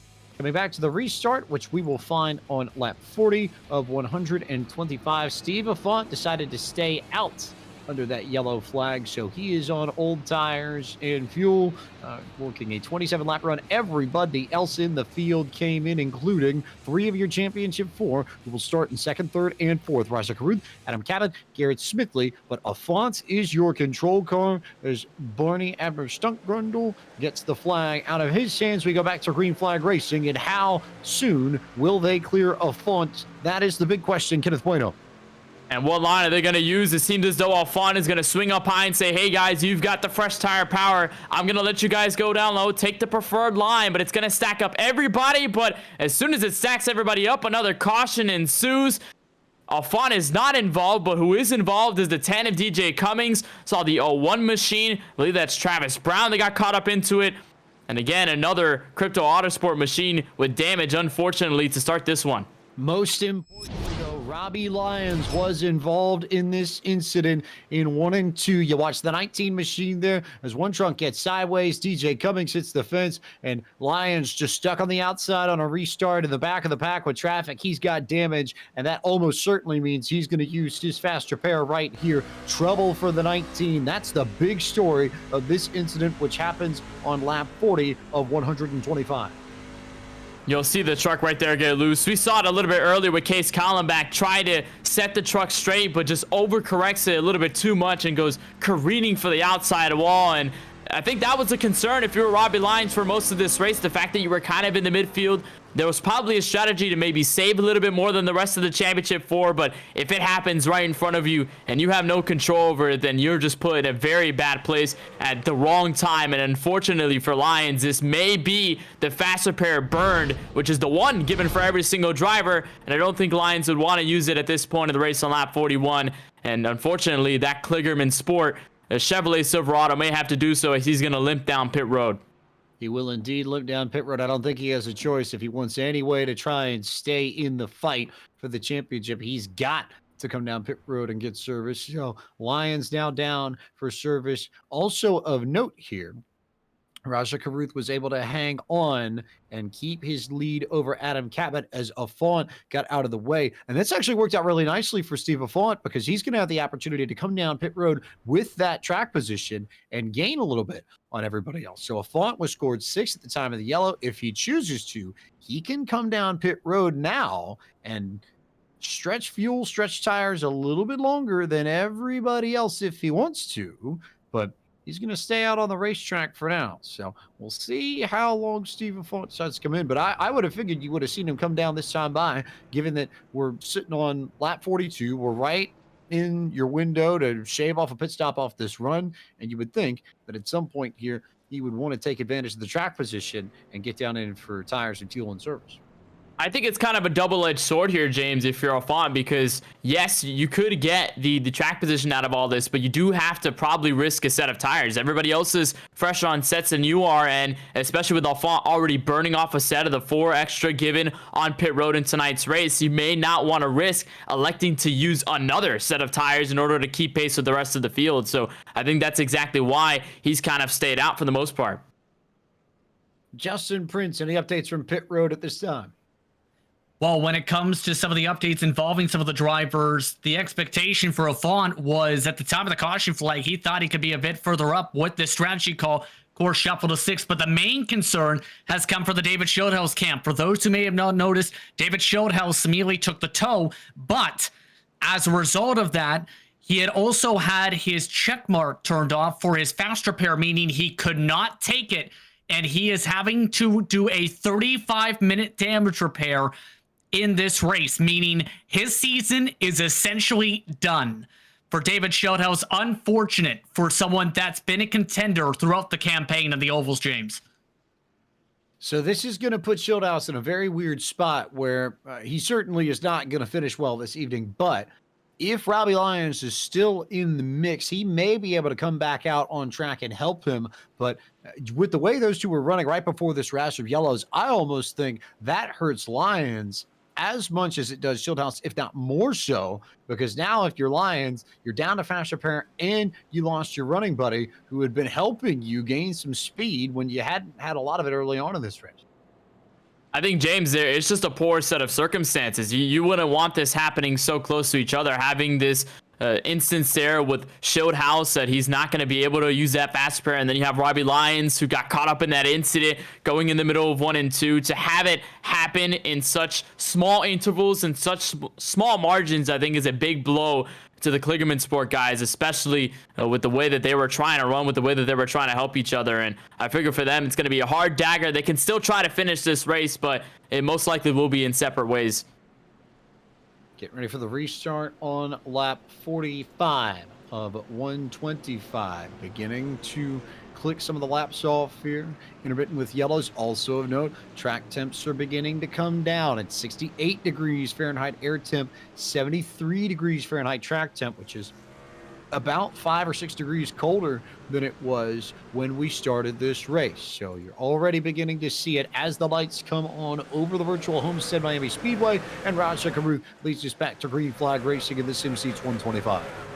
We saw Adam Cabot take advantage of the sunset over Homestead Miami Speedway. Can he take advantage of the nighttime at this very track? He's going to lurk all the way to the inside of the racetrack, almost get a bit of Raja Caruth as they come out of turn 2. Many of them single file, many of them trying to fan out. There's a little bit of smoke underneath on the racetrack. I believe that was Ryan Vargas that had a little bit of trouble coming off the banking there, but for right now, it's Caruth, Cabot, Smithley, the top 3 of the championship 4. Smithley just absolutely parked it in front of Anthony Alfredo out of 2 that last time by to make sure that he maintained P3. He just chopped the nose off of Alfredo's number 38 and made sure that Anthony could not get the run on Smithley. So Garrett holding P3 for the moment as Cabot continues to try and find a nose, a place anywhere where he might be able to get a run on Raja Caruth and create a battle for the race lead.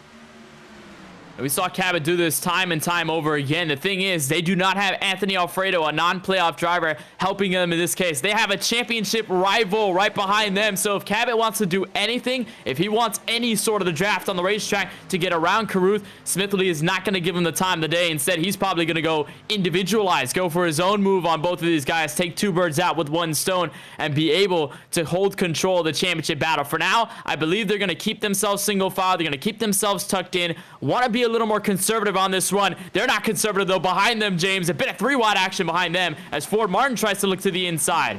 Ford Martin is there. Will Rogers is there. Lots of people fighting for position. You go on board here with one of the trucks in the mix. I believe this is Ford Martin that you're looking at, but you've got Matt Stolnick here. You've got Stephen Ellis here. You've got Dylan Welch here. You've got Max Kennan here. You've got DJ Cummett. Just basically everybody is trying to race for position somewhere in this mix. And Stolnick is going to try and take the middle as Steve Affont rolls high.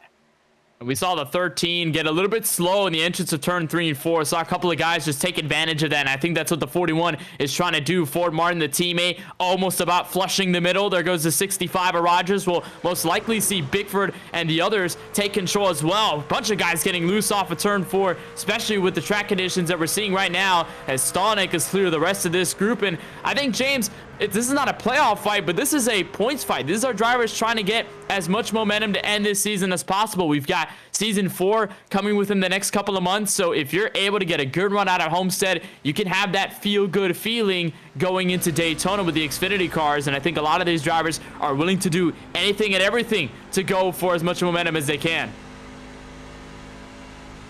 Stolnick pacing this group. Will Rogers there as well. Ford Martin also around as they continue to fight for position. Meanwhile, battle for second beginning to brew as Adam Cabot continues to hold the outside and Garrett Smithley continues to work the inside as they both trail Raja Caruth. And there's Ryan Vargas on the inside too. And oh, by the way, last time we ran at Homestead, it was on the road course, but the driver who won that race, Gabe Wood.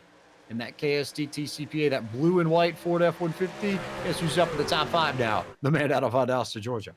Well, speaking of momentum, if there's a kind of description to momentum in Monday Night Racing to end this season, you're going to look to Gabriel Wood. He's been the driver on it the past couple of weeks, winning 2 races in a row, winning here at Homestead, winning again at Michigan, and was the driver right behind him at Michigan, the teammate, the driver who he works with at JD Motorsports, Ryan Vargas. They've been working together well here in Monday Night Racing, especially over the past races, and you see Vargas is going to get by, but most likely I think we're going to see these guys stick together as much as they can for the entirety of this race, and very consistent as the top 6 have seemingly pulled away from everybody else. And then there's another 3 truck pack before you get to the rest of the field.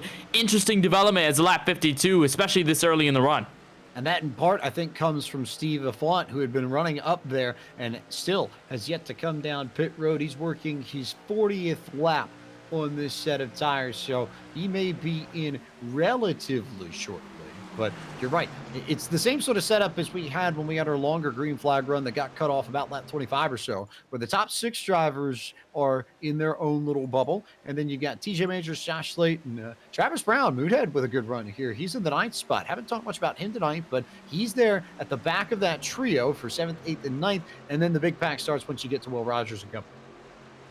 Yeah, Travis Brown made his first start. He was a debut driver at Auto Club last week with the Xfinity Series cars, and he ran a good race, was able to stay out on strategy, got a bit of TV time as well, so it was good for Travis to get some of that publicity on his Moon Car Ford Mustang at the time, but good to see him back in this series, and actually good to see him running well in this series. He's got a lot of experience, James, on the iRacing sim. He's done a lot of wacky stuff, but he's also done a lot of serious racing, so it's good to see that Travis Brown is using that to his advantage and using that competitiveness as well to run through the front of the field and kind of make a statement. Maybe we could see him a lot more in season 4, but as of right now, that Moon Vision Ford F-150 is looking good on track right now.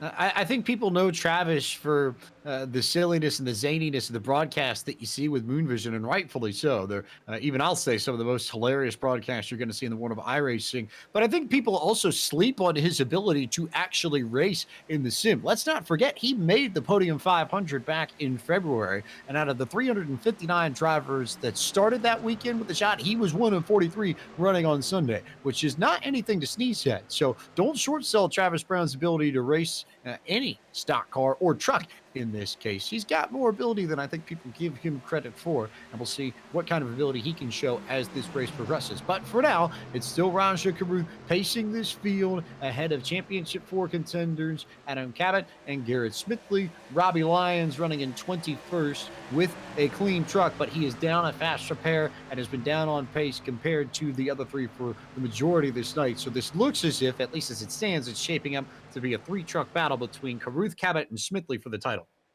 Yeah, it is right now as we're getting closer to halfway. I wouldn't say to count out Robbie Lyons completely in this event because we've seen a handful of yellows come out at the right times, and that could help Robbie Lyons' case. This is going to hurt his mindset just a little bit. It's going to hurt the confidence, but I think as a driver, especially in Lyons' case, he's known for being in that pressure-filled situation. I mean, he's ran in real life, but in Monday Night Racing, even last week, he was kind of filled with that pressure as well because he was fighting with DJ Cummings the entirety of that event for that 1 point to get into the Championship 4, and Lyons at the end of it was able to execute rightly in the top 10 and be able to slide himself into this position where he is right now. So I wouldn't say that it is over for Robbie Lyons, but I think case in point, there's just a lot of work to do. Not as much work to do up in the field for Garrett Smithley as he's going to look underneath Cabot for P2. Big move there from Smithley to try and get it done. But again, especially at this point in the run, it seems like it's so hard to carry momentum off the bottom. On a restart, you've got a shot here, but it just seems like if you can maintain the top line and keep the air off of the nose of the truck trying to get underneath you, it's not impossible to keep people from getting runs on the bottom, but it's very difficult to make something happen. And you're seeing that there with Garrett Smithley. He poked his nose to the bottom to try and find a run underneath Adam Cabot, and now he finds himself alongside Anthony Alfredo trying to hang on to third instead of going for second like he was a few laps ago.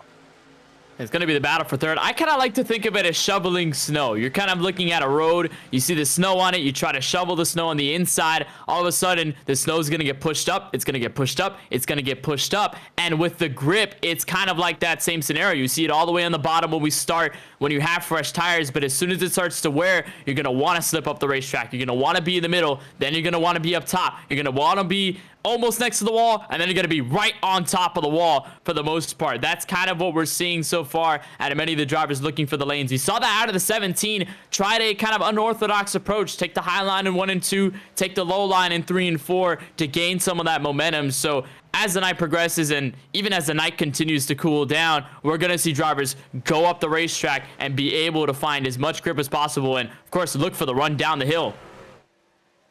Kenneth, with all due respect, I have to ask the question as a South Florida native. Now, I'll be the first to admit that I am a native North Carolinian. Not like we know anything about it compared to some of the folks up in the Midwest and the Northeast, but I know more about snow than you do. How have you ever seen snow in real life? It never snows in South Florida, does it? It doesn't. Well, it has. I think 2019, a couple years back, it was in northern Florida, not in South Florida. But I have seen snow. I have been in places where there have been snow. It's gorgeous. It's beautiful. I love it. I think I probably could have used sand as the better reference. I've spent a lot of time near the beach, but I mean, oh well. More.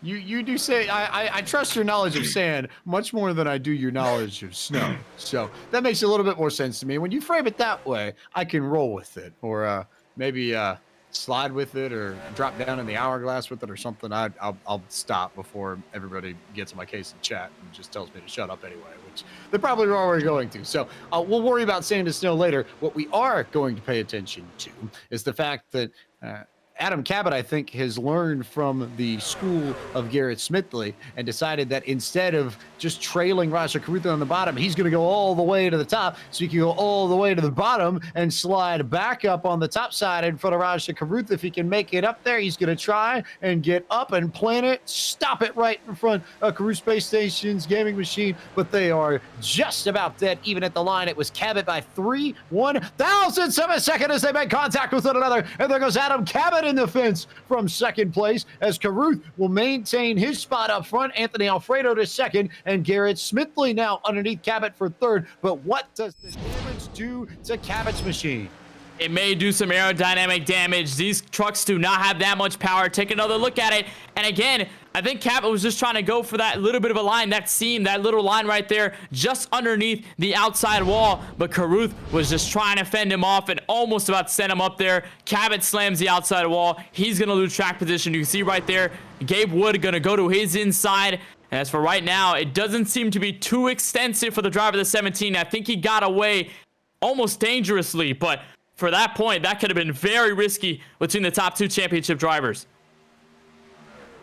So Caruth, Alfredo, Smithley, Cabot now in fourth with the damage, and we will now turn our attention to a slightly delayed midway race break, which was going to come right as Caruth and Cabot made contact over in 1 and 2. But now we've got a breather, and now we've got the opportunity to remind you that tonight's midway race break, as always, is brought to you by iRacing, the world's premier online racing game. iRacing puts you in the driver's seat to experience today's newest form of competitive motorsport. Virtual racing, all from your home PC. Race virtually in Australian supercars, IndyCar, IMSA, NASCAR, the World of Outlaws, and more. Raja Caruth, your race leader, your championship leader as it stands by 0.3 of a second over Anthony Alfredo in second. Garrett Smithley is the second highest running of the championship contenders. He's third overall. Adam Cabot, also part of the championship 4, is in P4. Gabe Wood completes the top 5. Ryan Vargas holds the 6th position at this moment. 7th and maybe 6th here as they race door to door is Josh Sleeth. TJ Majors is just behind those two. He runs in the 8th spot. 9th is where you'll find Travis Brown on the Moon Vision Ford F-150, and completing the top 10, the number 29 machine of James Bickford. And behind them, you'll see Crypto Autosport, the 10 machine of DJ Cummings. He's going to be right there tailing. And then you'll see Will Rogers, defending champion, behind them. Then goes Matt Stallneck, who will be back in 13th. Ford Martin currently rides the only point in the top 14. Maxwell Kennan will line up the top 15 as of right now. Behind them, you see the 13 of John Theodore, replacing Gary Sexton on the racetrack tonight, back in P16. 17th will be championship 4 driver, and the one all the way deep in the running order, the 19 of Robbie Lyons. 18th to Wilner, 19th to Dylan Welch, and Mark Rabilis will round out the top 20. 21st in the running order is Brett Baldock. Mike Clay holds the 22nd position as it stands. Ron Capps is 23rd in his black and red machine. 24th at the moment is Jason Keffer. Devin Hendry rides in the 25th position. Case Collenbach's done a nice job of rebounding after his flip on the back straightaway earlier. He's in 26th. 27th is where you'll find Traction GG's Justin Malillo, who did a brilliant article about Monday Night Racing that you can go read on their website if you get the opportunity. Drew Welker holds the 27th spot. 28th now is John Theodore as they come down pit road. That'll move Stephen Wilson to 28th, and Stephen Ellis holds 30th. And back through the top 30, there's the 26 machine as he comes around on the racetrack. Behind them, you see a cluster of trucks already as they come down. A couple of drivers have already made their way down pit road, so that is going to shuffle the running order just a bit. We're going to have some drivers slip in to the top 35, but as of the last driver on the racetrack, it is David Schildhaus. He is pretty much point blank out of this race with that incident a little bit earlier on. As you see John Theodore hit pit road. A couple of drivers here, James, are biting the bullet early. We'll see how everybody else reacts. It's Seth Eggert, Michael Massey, Preston Pardis, and David Schildhaus, 32nd through 35th in the running order. And that concludes tonight's iRacing midway race break. Over the 170,000 drivers on the service and over 90 laser scan tracks and cars to choose from, iRacing is your portal to the racing world. Get on track today at iRacing.com as you see James Bickford off track after he came down pit road for service, but outside of the racing line.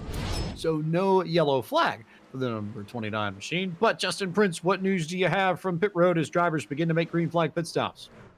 And the drivers have spoken about they expect this to still be a two-stopper from this point, no matter how you slice it, because the farthest drivers have talked about has been around 10 laps from this point forward.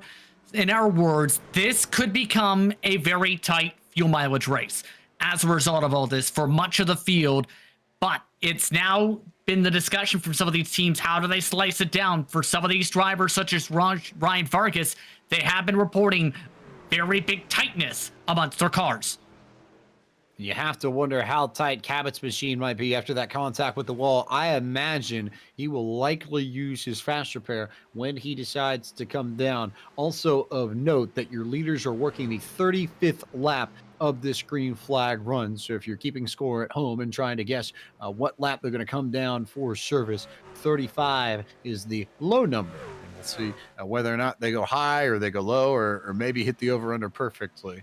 It just depends on how extensive, I guess, your gaming setup is at home. But as it stands, Raja Caruth now well in control of the championship battle. He's only out in front of Anthony Alfredo by half a second, but he's got nearly 2 seconds to Cabot. He's got nearly, 4 seconds to Garrett Smithley and about 12 seconds to Robbie Lyons. So he might not necessarily be all alone for the race lead, but Raja in a very good position right now so far as the title fight is concerned. Yeah, and Caruth has been known to do this. We kind of saw this happen at Auto Club. We saw it happen at Las Vegas before he got into an incident with a lap car. It was about 25 laps to go when that happened, but it's no surprise that Caruth in the stock car at an intermediate has been pretty much fabulous at these tracks and being able to kind of set himself apart for a little bit, lead the majority of the races. You see a lot of championship drivers and Space Station teammate Will Rogers going down pit road. That's Cabot the first to bite. Smithley's going to be the second one to defend. So now that leaves Lyons and Caruth as the other half of the championship battle, wondering when they're going to go down pit road. And we'll see exactly what happens as he ride on board with Smithley. He's going to hit his box perfectly. It'll be 4 tires and fuel this time. Justin Prince, any words from them as Raja Caruth will follow suit the lap after? It's been actually very quiet from some of those lead cars, and especially Garrett Smithley's camp, despite having multiple spotters with experience that he's been with in the past. For Smithley, he has been dialed in and focused the most I've ever seen him dialed in for a Monday Night Race, but he's got a problem. Issues for Garrett Smithley here, and trouble for Smithley, who's struggling to get up to speed and lost a lot of time in comparison to Adam Cabot. And it seemed as though he went into the grass. So similar instance that we saw with James Bickford. We saw him get loose, and on cold tires, these trucks are very squirrely. And I believe, James, that's going to be a penalty issued to the driver of the 51, because that is not a safe exit at a pit road, especially as he almost hit the racing surface. And that is not what you want to see. That's going to bury Smithley in track position. And if a penalty is issued by the race officials, that's going to send another Championship 4 driver buried in the field on a green flag pit stop. That would be a huge hit to Garrett Smithley's hopes if the black flag comes out, waiting to see from race control whether or not he gets dinged for one. Nothing that we've seen come through yet, but even if he doesn't get a penalty, the damage here sits in the ballpark of, maybe some, just as we watch the math come through here and see where these numbers end up hitting. But Smithley with a big amount of gap to try and climb. He's already at minimum about maybe 10 seconds or so back of Adam Cabot, who he came down pit road with. They were pretty much nose to tail when they entered pit road. It's about maybe 10, 15 seconds, and more importantly, 10 spots on the racetrack that Smithley gave up with that single mistake. Cabot now scored in the 9th. Now the 8th position. His drivers cycled through their pit stop. Smithley 20th.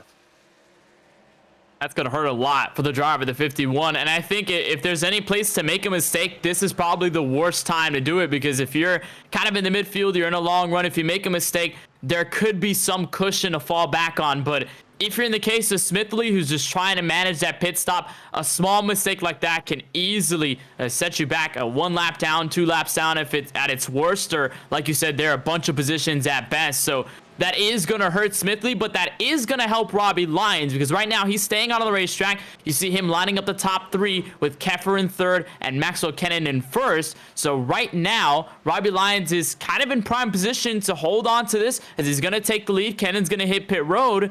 And as for the 19 of Lyons, can stay out, lead a couple of laps, and go down pit road with a lot of space to get fresh tires and most ultimately keep position if he can.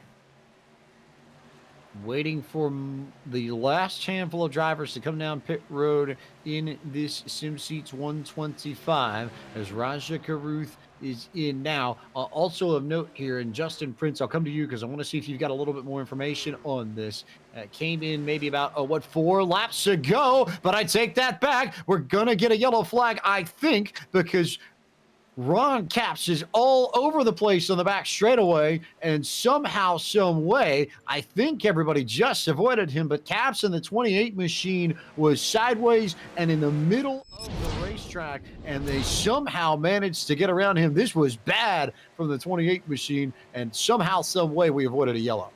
Oh, and I believe we saw this a little bit earlier where James Bigford got into an incident. It was a single truck incident, and there was no yellow flag called by the officials, so I think the same rule applies here. Capps got into trouble. That could have been very big, collected a couple other drivers. Luckily, everyone's clean, but that is not going to be a yellow, and I think that's exactly what Robbie Lyons did want to see, a yellow flag if it came out at the right time. Unfortunately, it's not, and for now, Capps is going to keep on, but with heavy damage to the rear end as you look back at Lyons, he's in turn 2. So Lyons there coming off of the apron and onto the racetrack. He is the last driver to pit of this group. And once he comes down here, it'll be Raja Karuth who assumes the race lead, but still waiting for that 19 machine to come in for service. I think Lyons right now just holding out as much hope as he can, and even if he doesn't keep the race lead, I think the damage is only going to be a couple positions. So in that case, with the fresh rubber, he can gain all of that back in this case with the distance that's kind of spread throughout most of the field. And I think Lyons, although it's not going to be the best situation, it's going to be sort of a lifesaver, sort of a guard, as you will, for the rest of the 40 laps, because we're coming now to the end. It's probably going to be another one stopper, but still, it's going to matter on track position and where you're going to be. And for Lyons, it's just going to be all up in the air. And I think Karuth is starting to catch. He's got the fresh tires now, so he is reeling him down. So the time is running out, James, for Lyons to inevitably go down pit road. There's the distance right there. Turn 2, and now the entrance of turn 1. So, Justin Prince, now that we've got a bit of a breather, go ahead and work through the math here. And if you're Raja Karuth in particular, 8 laps on this run, currently working towards, maybe 40-ish laps to go. What are the numbers here that you can work for in terms of pit stop split? Well, it depends on how these drivers want to try and break it down, because if you want to try split up the middle, we may see pit stops about 20 laps to go. And majority of these drivers could stretch it to about 10, 15 laps to go, give or take. Here's the intriguing part of all this. If you've been following with Robbie Lyons, he has been running up to 3 seconds slower than a majority of the field. He had a 15-second gap at one point that shrunk down to 6 seconds right as he ducked down to the pit lane. So there is really only one driver who might have a small chance on making it on just that one stop, and that's Robbie Lyons. Here's the tough part, James. If he has to save aggressively like he did before, he will need a caution flag based on the math. So he'll need a yellow, or he'll need to try and short pit. And I have a feeling, Kenneth, somebody is going to try that. Somebody's going to try and split this in two and see if that ends up being the strategy call of the race that gets you close to victory lane. And this works back to the story, James, that Taylor and Justin mentioned pre-races. Justin hit that point down on pit road. Lyons has made these kind of strategic moves. He has not been afraid to go for the bold route, take an opportunity that most other drivers normally wouldn't take, and be able to execute with it. So if Lyons can hard save, if Lyons can execute this, if a yellow flag comes out or whatever have you by the end of this race, Lyons is in the right place to win this race and obviously win a Monday Night Racing title. So the riskiness out of Robbie Lyons, I think I like it if you're in this position because you kind of have leverage over the rest of this field. And if Lyons can pull this off, this is going to be a monumental call at Homestead Miami Speedway to get a title. So Robbie Lyons here in one boat, Rasha Caruth and company in another, and we're waiting on pit strategy. We'll take a quick break here on Podium Esports and be back with more coverage of the championship finale for Season 3 of Monday Night Racing, the Sim Seats 125 of the virtual Homestead Miami Speedway after these words from our partners.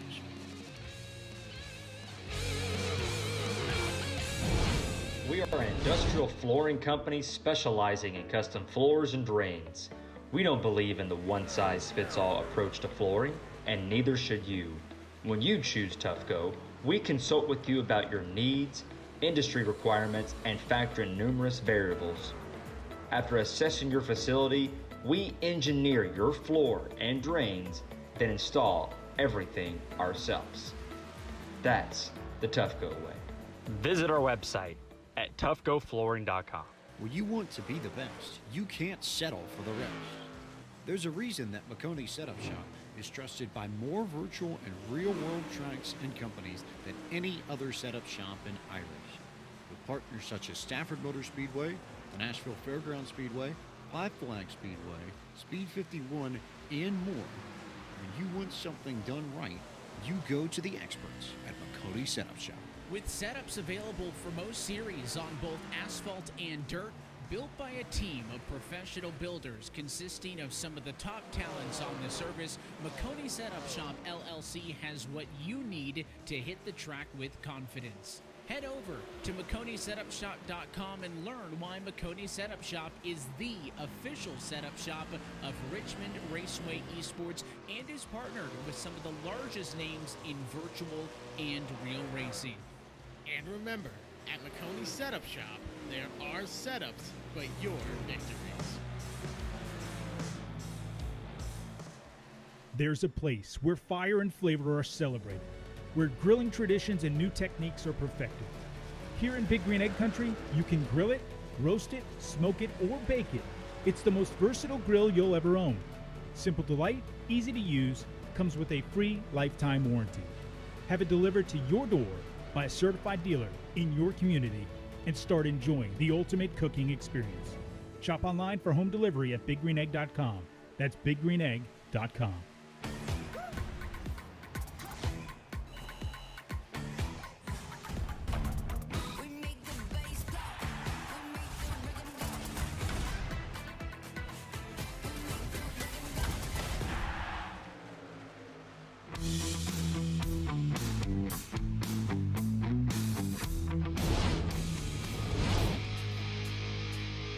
Welcome back to Podium Esports coverage of the Sim Seats 125. James Fight, the voice of Podium Esports, alongside Kenneth Bueno, Justin Prince, Gary Sexton, our producer Ryan Bauer, hanging out this evening. And we've got cameras from Dougie Beard bringing you the dramatic conclusion to Season 3 of Monday Night Racing. And we are now not only working a green flag run after a set of pit stops. But Kenneth and I were talking during the break, and this is largely the scenario here. You've got Raja Caruth, Adam Cabot, and Garrett Smithley all on the main strategy, where drivers are about 20 laps into their green flag run.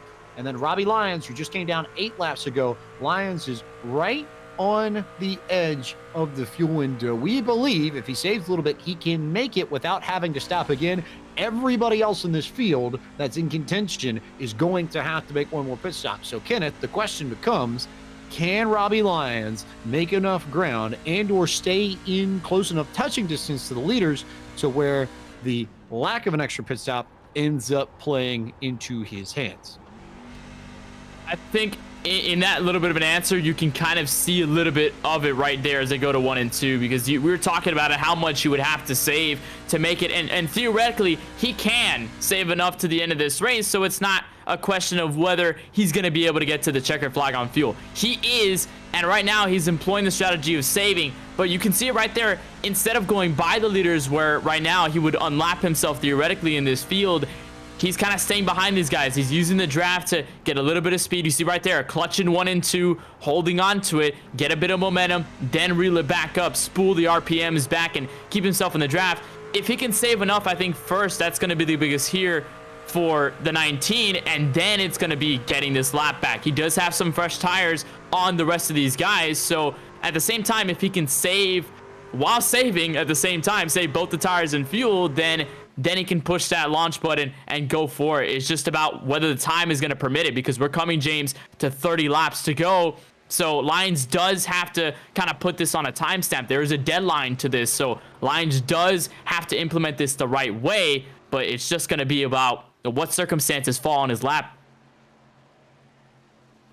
And just how well he can manage everything in relation to the folks that are going to be down pit road here. Maybe sometime sooner. You split it here, and it was about 20 laps ago that they came down, so you would think probably right around lap 100 or so, which will be in the next 5 or so laps. That might be when you see these folks come down pit road for service. So we may be near the green flag pit stop marker, especially if these drivers decide to try and split this final run in half. And already a couple of drivers are biting down pit road. There's James Bickford. We unfortunately saw the driver of the 29 get into that incident right there in the grass, coming on that pit road access, but luckily he's going to be able to stay safe out of this one. Because saw a couple more drivers. John Theodore had already hit pit road, so these were kind of the first drivers to come down pit road on the first round of green flag pit stops. So no surprise, they're kind of stretching this one out here as well. But it's now going to be about whether Caruth and these other guys can pull through, maybe bite it a little bit earlier. And Justin Prince, some championship drivers are in it too. They're kind of in the mix of whether they can make it or not and when they're supposed to pit. And one of the main things that is being discussed for Raja Caruth, the race leader with his crew chief in particular, is what the strategy plan is, because there's been some calculations where there is the chance, if they bleed a lot of time, that they can try and make it. But Caruth is leaning more so towards the potential of a pit stop. Right now, it's looking like he is going to be well short of making it to the end on gas, but is still being encouraged to save a little bit by his crew chief, Jordan Haynes, at the moment. It's a big call, and it's a big gap here. It's about 45 laps. I don't know if we've seen anybody, maybe outside of the driver directly behind Raja Caruth, Steve Font, stretch a green flag run that far. I won't say it's impossible, but the math from what I've seen all night suggests that a run that long to finish this race off is improbable. It's a very low chance. I think I could put it in C-3PO words to Han Solo that there's the smallest chance that Raja Caruth can get this to happen. But I figure if the risk is taken, then there's a lot of stuff that can go negative with it, because if Caruth runs out at the last second, then all of a sudden championship hopes are gone. If he pits a little bit earlier, then it can make things worse, but that's going to go out the window. Caruth is going to pit now, and so will Anthony Alfredo. So there's the call from Raja Caruth and Anthony Alfredo. They're going to split this green flag run in half and make sure that they are good to go to the end. So both Caruth and Alfredo, after they finish their pit stops here, will be good on fuel and tires the rest of the way. The question, though, Justin Prince, is whether or not they can get off of pit road without trouble, which sounds easy, but as we've seen for some of the championship drivers even, has been difficult and more difficult than expected. At least 5 drivers, keep in mind, have slipped on cold tires right at the commitment cone onto the access road. That has been one of the biggest challenges. But a race off the pit road already near side-by-side in your contact amongst 2 of your lead contenders. And Anthony Alfredo takes the virtual race lead away from Raja Caruth on that round of pit stops. But I wonder, Kenneth Bueno, if that may have been a case where Raja knows the scenario he's in and Anthony knows the scenario that he's in, and Anthony's just racing for the win, and Raja may have backed out of it just to make sure that he has a truck and got off of pit road and can run this or maybe get himself into trouble. He almost lost the rear end of his Space Station Gaming Silverado out of 4 that last time by. That was dangerously close on cold tires for the driver out of Washington, D.C. These seams at Homestead and Miami Speedway are vicious. Look at the attack as he's riding up the racetrack in turn 4. He's on cold tires, but James, we see this time and time again. You're going through the transition of the progressive banking that is going to unsettle the truck, and at the worst time, it cut Raja Caruth almost a visit into the outside wall. Luckily, he's able to keep it straight. I believe he tagged it just a little bit, but it's not going to be enough to affect him, at least damage-wise. It's going to affect him time-wise, and well, very close call for a couple drivers here tonight. I think that's one of the closest with the championship on the line. And now here comes the interesting piece of this, because guess what, Justin Prince? One of the championship 4 drivers decided to take 2 tires to leapfrog everybody. And an interesting call indeed in regards to that. Adam Cabot is that driver who is elected to roll the dice and then some. And this is one of the riskiest calls we've seen all season from anybody, as one car is having an incident on the track.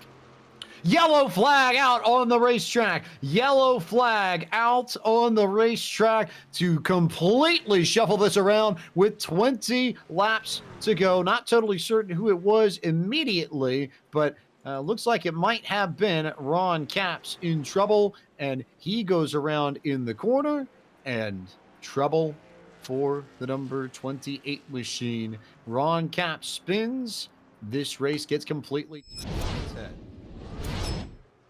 In these scenarios, as you see the incident with Ron Capps, he just got loose and sent it to the outside wall. I think similarly to what we saw with Caruth, just lower on the racetrack, and of course with much worse circumstances and much worse results. But you spend all that time talking about strategy, and all of a sudden it just gets thrown out the window. You get a fresh paper right in front of the desk saying, hey, do this assignment now, without giving you any instructions. And for Capps, you see the extensive damage. The engine is blown on his 28 truck, so he definitely will be out of this one for the most part. But everything has been dramatically shaken, and the calls may pay off, the calls may not pay off. And we'll see how the field shuffles as Cabot's going to hit pit road with Kennan and Baldeck as well. Justin Prince, let's hear what happens as some of these drivers come down for what could be their final stops. As they all continue to shuffle down pit road. Looks like Justin's going to get a little bit more information, but lots of stuff. Justin Prince, what can you tell us about the folks coming down pit road? And there's a lot of confusion for some of them, as many of them are still trying to loop around the racetrack to catch up to the pace car. But with this pit stop, Adam Cabot, he's now made his way back down pit lane. He's elected to take 4 tires. As a result of this caution flag situation, takes some damage repair as well. Robbie Lyons, also, his strategy has gone bust. He's taken 4 tires and fuel off and away he goes, as the rest of the competitors are making their way around the racetrack and finally towards the pit lane. The most unhappiest driver in the entire field and then some is Garrett Smithley, because Matt Stallneck nearly came across his nose on his pit exit. Smithley lost a significant amount of time on said pit out lap, and now Smithley is towards the back of the field. He is the most audibly upset he has been all season. Garrett Smithley in the throes of a championship battle, and things just have not gone his way after that bobble coming out of pit road where he hit the grass and then looped himself around. Now he's got this incident with Stallneck, and he comes out of pit road 24th on the racetrack. There are only 27 trucks that are on the lead lap, so it is deep digging that Garrett Smithley is going to have to do as we hit the 20 to go marker. And remind you that tonight's broadcast is brought to you by Maconi Setup Shop, your home for iRacing setups and the official setup shop of Richmond Raceway Esports. From legends to cup cars, they have you covered, with dirt setups also available for late models, modifieds, and wing sprint cars as well. At Maconi Setup Shop, there are setups but your victories. And their newest book, How I Drive, featuring a foreword by NASCAR Cup Series driver and Monday Night Racing competitor and race leader, in this case, Anthony Alfredo, is now available. Come learn from the pros how to be the best driver you can be in sim racing, and visit MaconiSetupShop.com for more information. Before we get set to get ready for this 20-lap dash to the finish, let's take a look at some of the events coming up in the world of Podium Esports, because after tonight, we're not done with racing. Tomorrow night, it's the Operation eMotorsport iRacing League from the road course at Daytona International Speedway. Coverage begins on the Opmo YouTube channel at 8 p.m. Eastern, and then at 8:30, the eNASCAR Coca-Cola iRacing Series playoffs begin for 2021. 10 drivers going after one title, and the chase begins at Darlington Raceway. Pre-race starts at 8:30 p.m. Eastern on twitch.tv/iRacing. Thursday night, it's the eNASCAR Road to Pro Qualifying iRacing Series from Texas Motor Speedway. We'll have coverage of both races on the main Podium Esports Twitch channel, as well as twitch.tv/Podium2. Then Sunday night, it's the SimMax Cup Series powered by MPI from Sonoma Raceway. Coverage will start at 9:15 p.m. Eastern on the Podium Esports YouTube, Twitch, and Facebook pages. And finally, the MSRI Premier Series will head to Bristol Motor Speedway at 8 p.m. Saturday, September 18th on twitch.tv/Podium2, as well as the Podium Facebook, YouTube, and Twitter pages. Also, a reminder that tonight's broadcast of this SimSeats 125 is brought to you by Big Green Egg, the world's largest producer and international distributor of the highest quality ceramic Kamado-style charcoal grills. They spent over 40 years mastering the best, most versatile, fuel-efficient, and easy-to-use Kamado-style grills across the globe. With an Egg, there's no need for a separate grill, smoker, pizza oven, or rotisserie device, because the Egg does all of this and more to perfection. For more information, visit their website at biggreenegg.com. And a friendly reminder, one more event coming up in the world of Podium Esports, and coming your way this Monday night, 6 p.m. Eastern. It is the feature race of the Retro August 7. Winston 1987 Chevrolet Monte Carlo and Ford Thunderbird at Darlington Raceway. It'll be a lot of fun to see drivers fight it out over the course of the evening, and you'll see that broadcast on twitch.tv/Podium Esports, 6 p.m. this Monday night. We'll go racing with the 87 cars, and that should be a lot of fun. But for now, time to settle this. Maybe Kenneth Bueno, because I have a feeling we're probably not done with yellow flags yet either. But this will be a 16-lap shootout when they get to the line. Alfredo, your leader, and you see the drivers in red on the scoring pylon are your championship four. It's Carruth, Cabot, Lyons, and Smithley in that order. Lyons restarting 11th, Smithley restarting 15th, Cabot restarting 10th, and Raja Carruth restarting outside of Alfredo in P2. He's the highest running the championship for, but just about everybody on relatively even tires, and the drivers further back in this field, they got to come down pit road, slightly fresher rubber than the leaders as we go back to green flag racing in the SimSeats 125. Alfredo fittingly in the SimSeats Ford F-150 is going to have a nice jump to turn one. Carruth is already going to try to push the envelope in the first corner. Not going to be able to find the space to make it happen. He'll tuck back in, but look at the buffer as everyone goes 2-3 wide of the back straightaway. Big battle there Alfredo takes the lead. Caruth settles into second. Vargas and Wood battling for third and fourth. And then it's too wide just about all over the place. And look, Adam Cabot there up on the high line. And look at Robbie Lyons, who we thought was dead in the water earlier in this race. Now, Lyons, with the freshest rubber of anybody in the Championship 4, may have a crack at this yet as he goes underneath Max Kennan to try and take away the 9th spot. But time is running out because he sees the championship competitor, the 17 of Cabot, go right by him as one truck gets loose. I believe it may have been James Bickford. We'll confirm that as a little bit of smoke billows at a turn 2. But for right now, Cabot continues to try and rip the lip at the top of Homestead Miami Speedway, coming to 14 laps to go in control.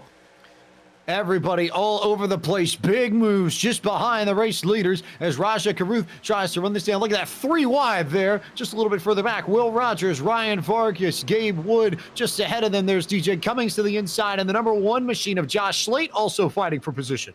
And Slate got really loose at the entrance of turn 2, right to Vargas. Here's Cabot diving right to the inside, almost wobbling himself as they come to turn 3. And remember, Cabot's just trying to chip down every single advantage that Raja Caruth has right now, because there's about 5 cars that are giving that buffer to where the 2 championship competitors are at right now. So if Cabot can split this early, as he almost gets contact there with Slate, if he can get this done early, then he could be able to attack on Caruth later. But it is getting dicey as Vargas and Cummings almost collect together again. And just behind them is Robbie Lyons, who's needing track position. Adam Cabot also there too. Both of them fighting for spots. There's your 3rd and 4th place driver in the Championship 4 as it stands, trying to climb to the front of the field, but they've got a whole host of trucks in front of them that they're also trying to fight for position, as there goes the 1 machine. He gets turned right in front of Adam Cabot. I don't think Cabot was moving for anyone at that point as the 1 machine of Josh Slate goes around and no yellow flag comes out. Slate goes down to the inside of the race line.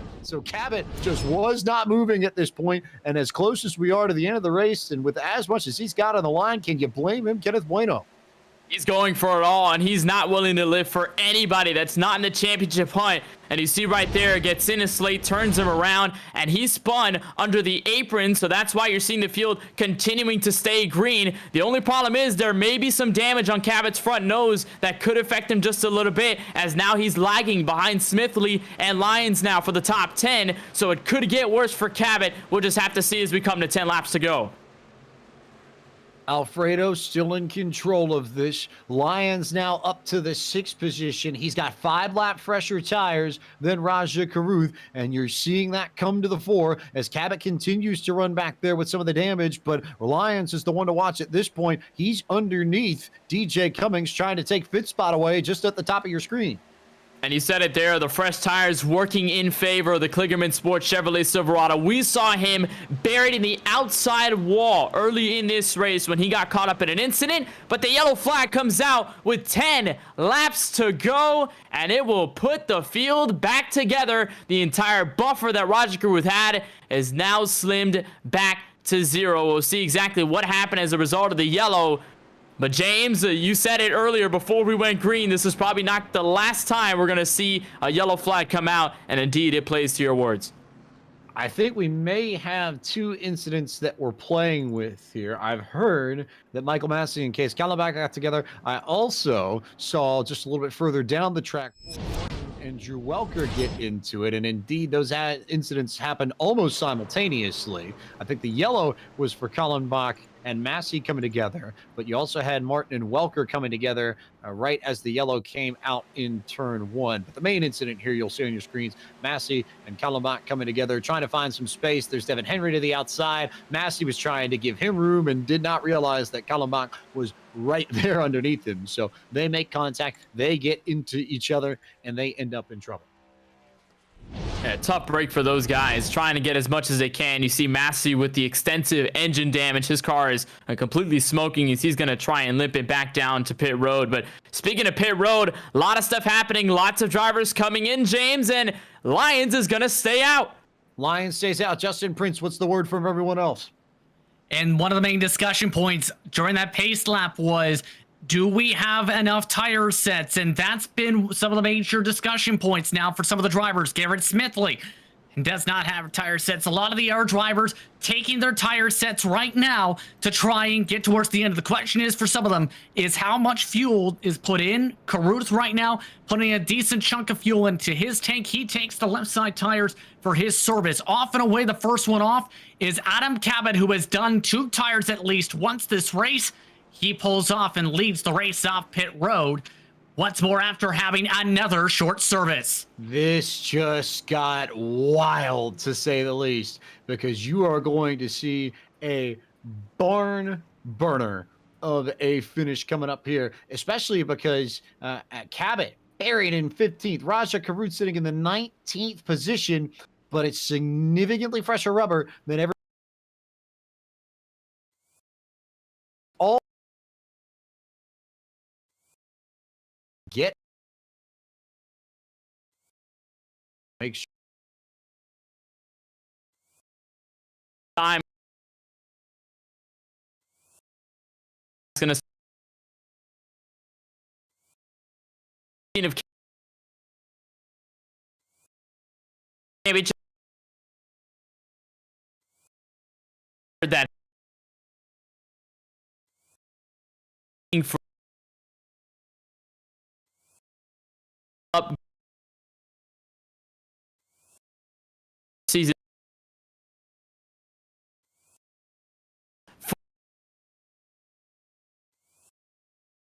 that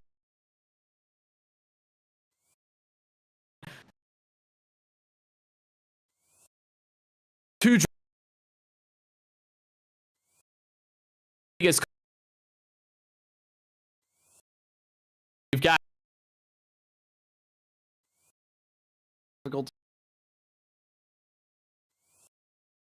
seen it. We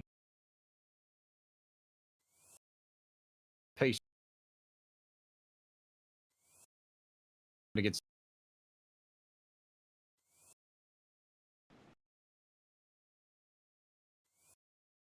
call now there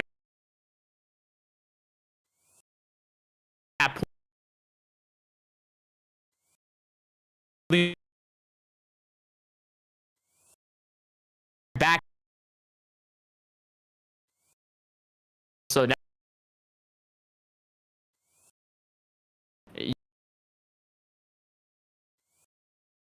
and that's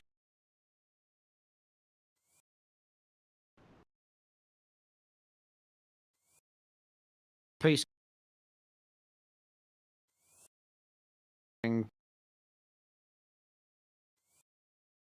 really fun. Really fun. As everything does finally stabilize there, we'll see if we can clear some of these and get it cleaned up. And you see everything that's taken place there some way, somehow. But big move there for Robbie Lyons to stay out here and get everything lined up. We'll see if we can get everything cleared up for the restart, but you've got a good shot there of the number 19 Kligerman Sports Chevrolet Silverado. Robbie Lyons set to work as we get set to go back to green flag racing here with 5 laps to go, and it is 5 laps for Caruth and company to try and make this happen, and 5 laps for Lyons and Smithley to hold on. The Florida native going to take the green flag with 5 laps left. A nice restart, but look at the battle for second. Smithley now under fire from Crypto Autosports is DJ Cummings. Watch for the other drivers to also work together as well as they come back through 1 and 2. Sonic, Kennan, Ellis, Pardis, all of the guys in it, as I believe the 46 has just hit the outside wall. Alfredo's around and a big pile up on the back straightaway. Everybody sideways, and I have no idea who is or is not in this, but it looks like Raja Caruth was able to make it through, and some of the other drivers get swept up in this. We'll go back and watch the replay and see what happened, but a big incident there on the back straightaway, as it looked like everybody got turned around towards the back. I think it was Gabe Wood who bounced off of Steve Lafont that started this. We'll take another look at it. We saw on the restart, or the initial start rather, on lap 1, drivers were 4 wide. Same deal here. And look at there, a bunch of drivers getting to the outside wall. I believe that's Will Rogers that got hit, Anthony Alfredo. Then you see more collection. Oh, and that's Adam Cabot involved. There's, I believe that's Keffer rather, in his machine. And the 17 with damage there coming out of it. Caruth is able to stay clean. But unfortunately, many drivers involved, and that's the risk of taking the call, James. You go down pit road, you lose all that track position, and you have the possibility for this to happen with 5 to go. So that will largely draw curtains on Adam Cabot's chances to win the title. He is out of his fast repair, I believe. And we'll cross-check that just to make sure that we are correct. Yes, Cabot has used his fast repair, so with that damage, that likely eliminates him. And he's not the first person that we thought was going to be out of the title chase, but realistically, it is season just about wrapped unless he gets some form of wild incident or miracle. But there's a significant amount of damage on the front end of his simply the best pest control Chevy Silverado.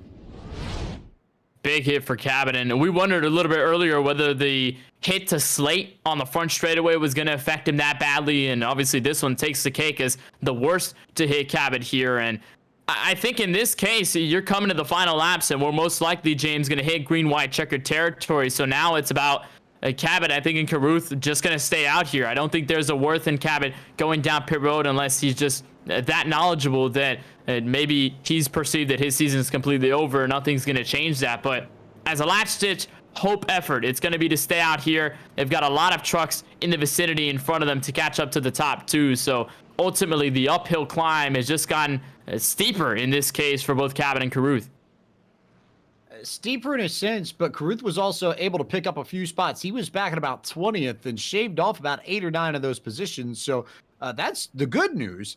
The bad news is that we are officially in green-white checker territory. So yes, he may need a few of these in order to potentially get back to the front. It's not impossible, but it's going to be close. It's going to be really, really, really close. And it's an interesting comparison. If we pull out the podium history books, you go back to the very end of the Podium Esports Elite Series Gold Division season finale at Atlanta Motor Speedway in July of 2019. Very similar situation to this. On that night, you had Michael Guest, you had Daniel Falkingham, you had Andrew Fayosh that were all in contention. Falkingham and Guest had the fastest cars that night, but stayed out on the last yellow flag. They had burned up through their tires. We had a rash of yellow flags just like this. Andrew Fayosh had saved a pair of tires, having had the slowest car of the bunch over the course of the evening over a green flag run, and he put on the tires at the very end, right before the last rash of green-white checker finishes, and Fayosh was able to drive past everybody on the restarts and take the lead and win the Gold Division title. So there is precedent for a Cabot or a Caruth in this case. The question is whether or not it ends up panning out the same. That's a throwback right there. 2019, same situation. You pulled it out of the memory bank right there. But I think if you're counting it correctly with that memory, then yes, that's exactly what the guys need behind there to get this advantage. And you said there, we're in green-white checker territory, but how much time are you going to be willing to give between time of green flag and time of yellow? Do you wait for 1 and 2? Do you wait for 3 and 4? Where do you kind of gauge when the yellow flag is going to come out? Because time is going to matter in how many positions you can gain within, let's say, a half a lap to a lap before the yellow comes out. And it's just going to be tough for Cabot and Caruth to kind of gauge where that's going to happen. So we'll just have to see, though, James. Field is doubled up. It's the top 2 in the championship 4 right now. Lyons and Smithley ready to bring us back green flag racing. This race may come down to race control in that sense. Friendly reminder that if we get the white flag before we get the yellow, then that will be the last lap of the race. We'll go to the end. If we get a yellow before we get the white, we will rack them up and try again. This is the first of 3 potential attempts that we have in the Sim Seats 125, as Robbie Lyons and Garrett Smithley will lead us to the green flag for potentially the last time. I want to start there. A bobble by the 21 of Kennan. He gets it collected. Got a little bit of a tap there as they're about 3 wide. They're going to reach turn 1. Caruth, you see him right there trying to force the issue on Bickford. But for now, spotlight remains on the top 2. Lyons and Smithley to the back straightaway once again. Wrecking on the back straightaway. Everybody off to the inside. No yellow flag yet. There it is. Yellow flag out. We'll try this again. Raja Caruth gained 1 spot, but he was able to get ahead of Adam Cabot, but they stayed in largely the same place. Looks like Caruth, I think, got stuck behind James Bickford in the middle of 1 and 2, but an incident further back in the field brings out the yellow flag. That's exactly what I was talking about. The difference there with Caruth trying to gain as many positions as they can. And again, everybody here just trying to do the best. And you see the contact here. There's Slate trying to get underneath Welker in the 64. And right about there, I think Welker got loose out of turn 2, so he kind of chased it down the track, and then collateral damage there by the 1 who was trying to slide up and maybe put some more side draft on the 64. Ultimately, they get collected. The biggest hit goes to Welker, no doubt, on the inside wall. Yet again, another driver that has engine damage as he comes into pit road. Unfortunate situation there, but that only is going to help Lyons and Smithley in this case. Justin Prince, sounds like the radios are, shall we say, a little bit active after that incident? Well, for the past couple incidents, how do I phrase this? Everyone is mad at everything under the nighttime sky. And the latest of these flare-ups involving the caution flag is Anthony Alfredo trying to invite Travis Brown to his hauler to discuss things after tonight's race. Let's put it this way. There is a lot of tempers flaring as a result of some of these incidents. And at this point, the only drivers who are really happy are Smithley and maybe Robbie Lyons, who are up at the front. Also of note here, after scoring reset itself, Raja was able to gain 3 spots, actually. So he'll restart in the 8th position on the second of 3 green-white checker attempts, and Cabot is in 12th with the damage. So as Travis and Anthony try and fight this out, you wonder if Raja gets maybe a half lap to 3/4 of a lap and then another green-white checker, you imagine he's probably restarting top 5. With the fresh tires, he's got a shot, you would think, right? Maybe, Kenneth?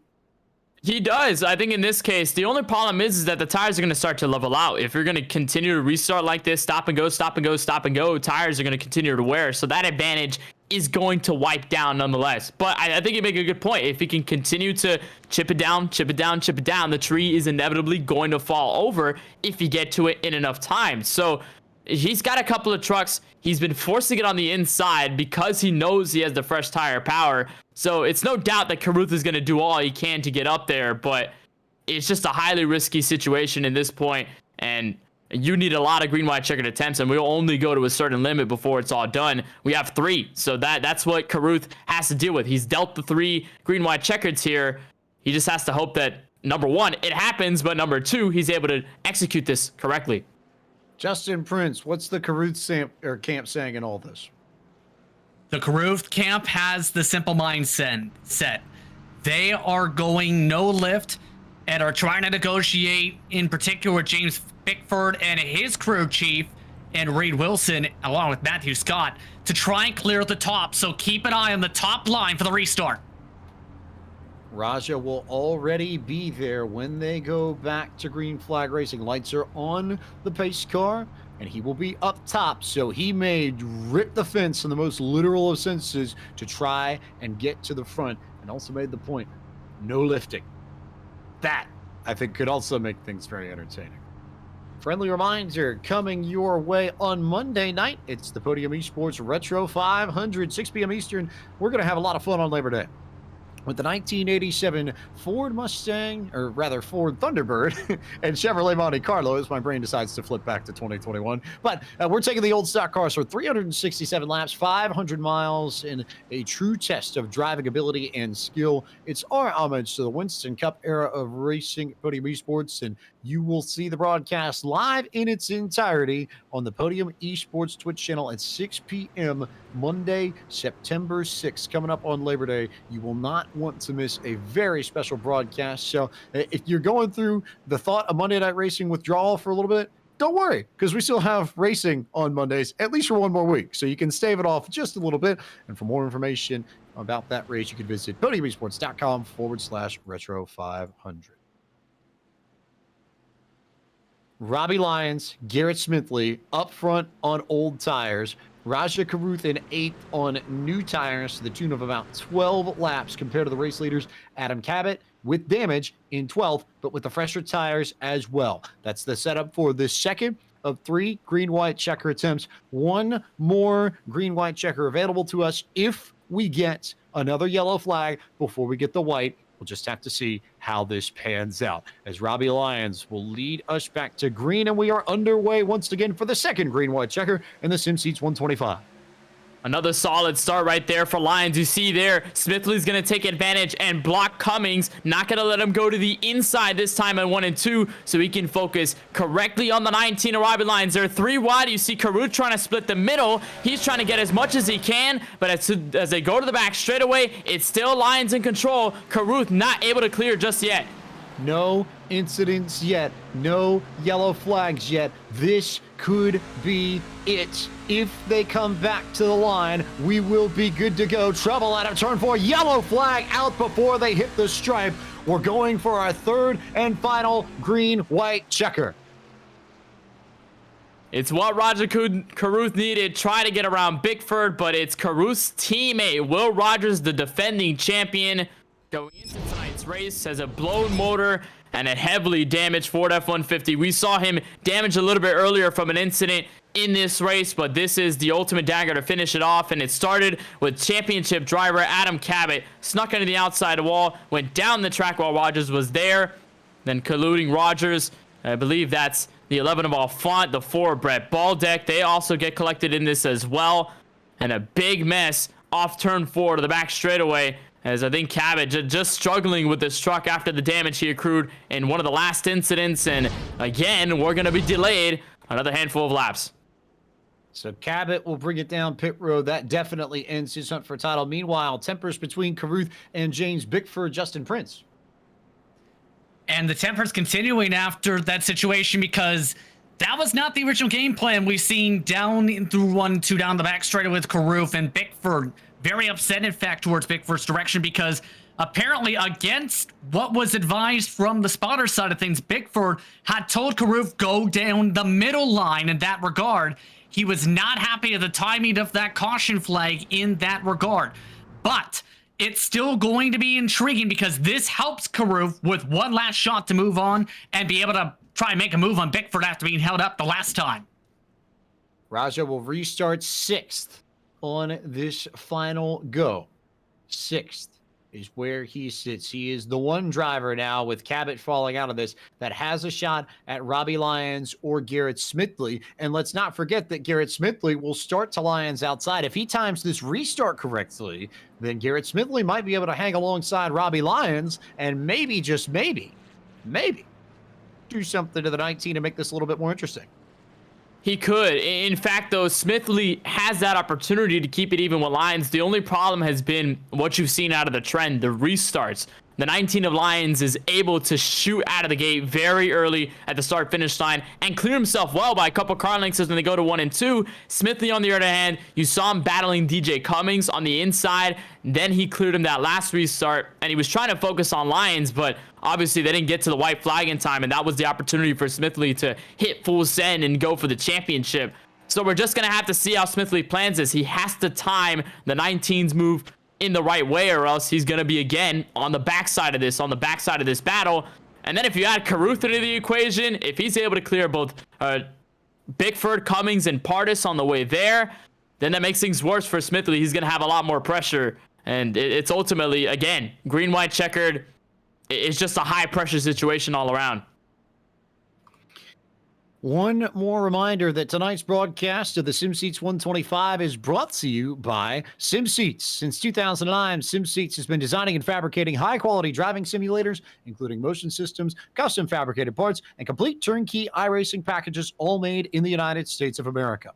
Their customer base includes all kinds of drivers, from amateurs to professionals, and their passion for racing drives them to build better sim racing equipment.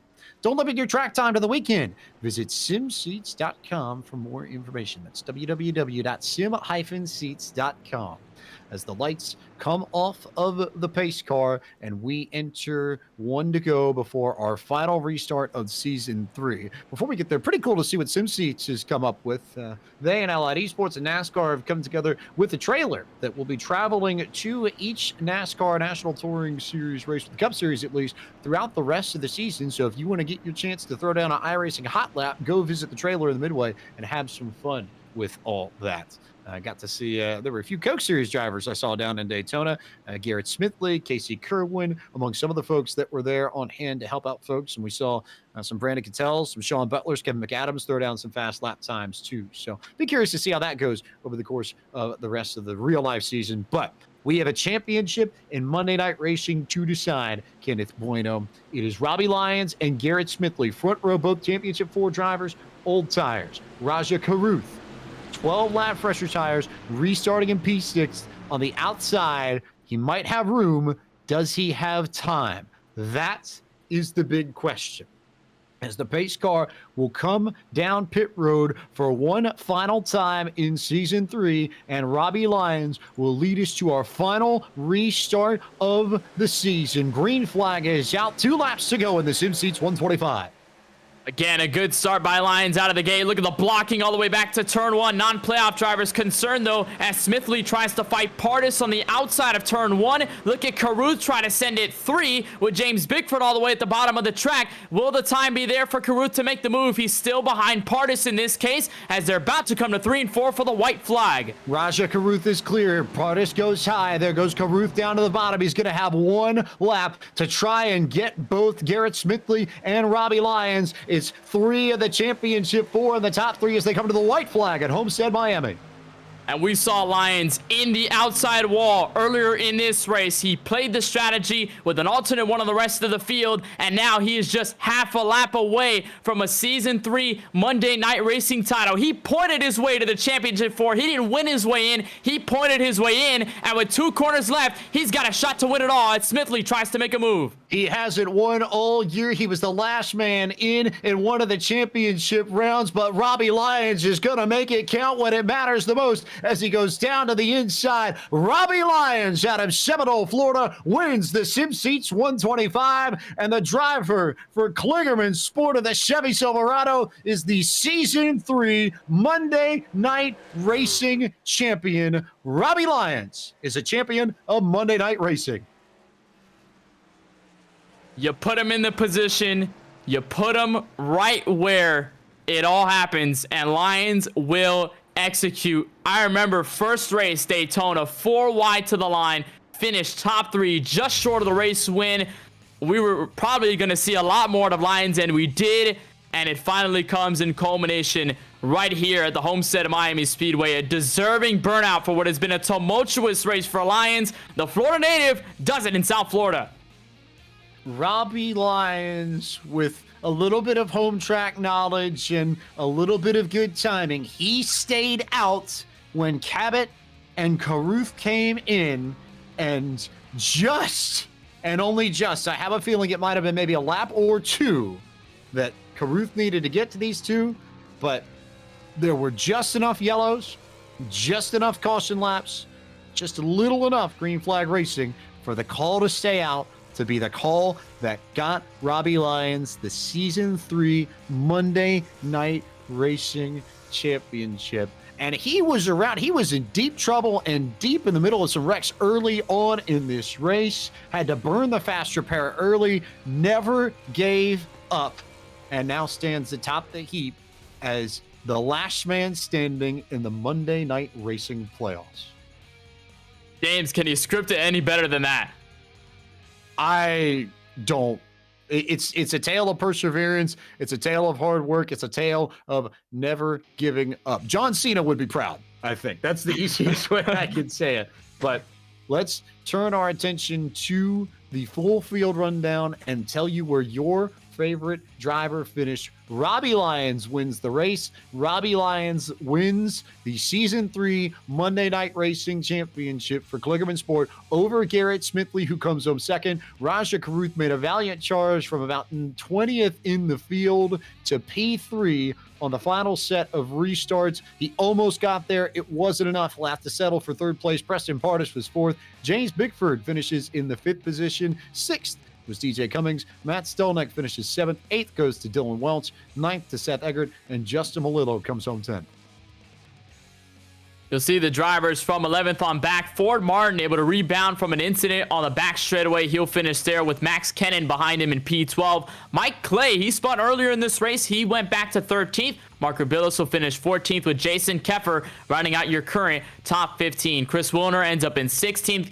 John Theodore replacing Gary Sexton tonight will be 17th at the start-finish line. Anthony Alfredo will be 18th. Tough luck for the championship Ford competitor and Adam Cabot. He'll come home 19th. And Travis Brown, in his second ever start in MNR, will cap off the top 20 tonight. 21st in this race was Ryan Vargas. Gabe Wood was the last truck on the lead lap. He finishes 22nd. Steve Lafont was the only truck one lap down. He comes home 23rd. 24th was Will Rogers. 25th was where you'll find Brett Baldeck. Drew Welker finished in the 26th position. 27th went to Josh Slate. Stephen Ellis came home 28th. 29th to Devin Henry. And Case Kallenbach completes the top 30. And then the final drivers in this field, Michael Massey will finish 31st. Ron Capps, incidents and engine damage will land him 32nd. TJ Majors will be 37 laps down and 33rd. Then it is Stefan Wilson. David Schoedhaus with an incident earlier tonight. He's at 35th. Paul Sutton is the final driver in tonight's field in P36. There is your full field rundown for this SimSeats 125, the finale of Season 3 of Monday Night Racing at iRacing's virtual Homestead Miami Speedway. And it is now time to bring in the newly crowned Monday Night Racing champion, Robbie Lyons. You were dead on pace, dead on speed, in the middle of wrecks, in the middle of this race. We're nowhere near the other championship contenders, and somehow, some way, you clawed your way all the way back into this, all the way to the front of the field, and held them off. How did you go from nowhere near the title to holding the championship at the end of this? Man, I tell you, I couldn't even tell you. I'm so lost for words right now. I don't know, man. It's the craziest thing I've ever been a part of. Craziest thing I've ever done. I thought we were out of it there when I got in that wreck. Track position was so important, as you guys saw in those last restarts. And man, I sure had to go to restart school. That second to last one, Garrett kept me honest, and I just drove it off into turn one like Jesus was over off turn two, and I was going to drive it till I saw him.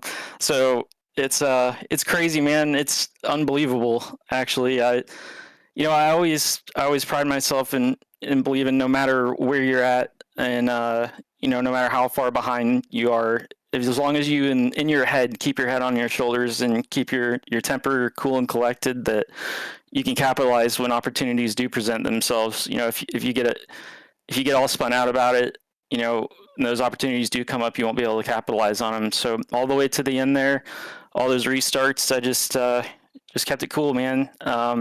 I can't thank my spotter Lucas Cram enough.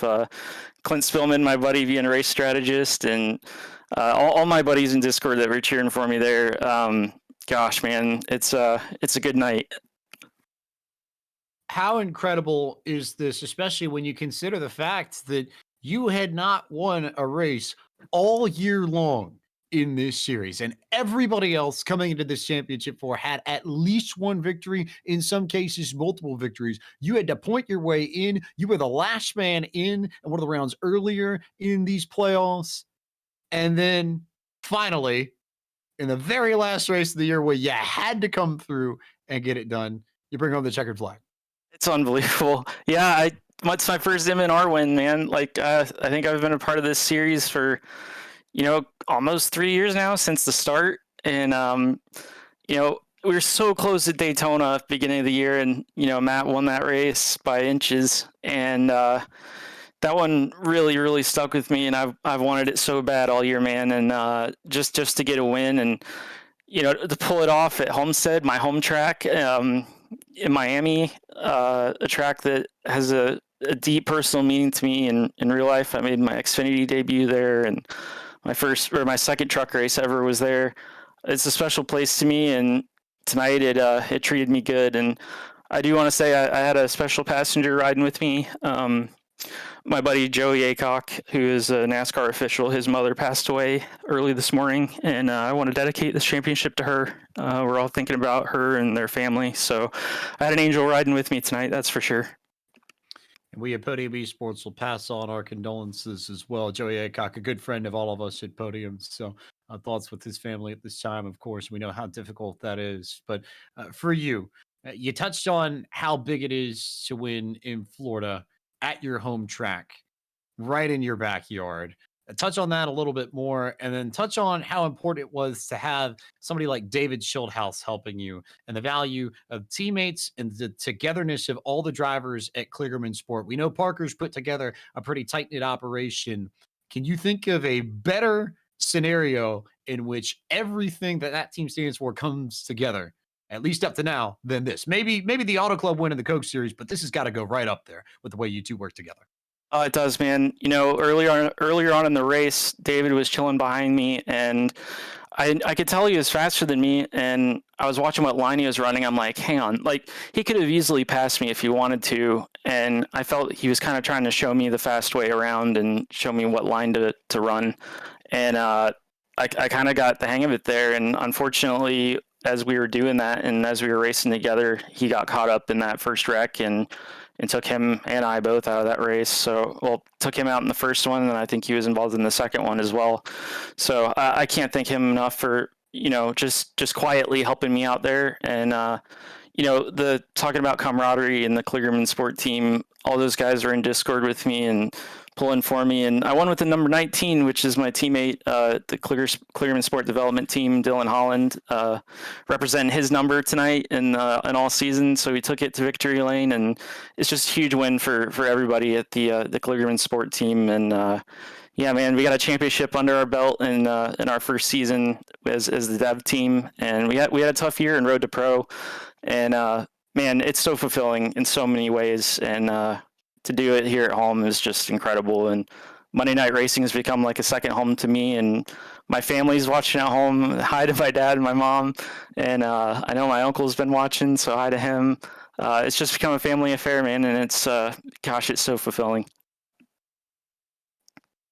Well, Robbie, I don't know if you know about this, but for those who are new here to Podium Esports, we have a tradition that we like to partake in after every champion we crown on our airways, because there's a single question that every champion gets asked. And so now you get the honor of answering the question and letting all the folks watching at home or wherever they might be watching know.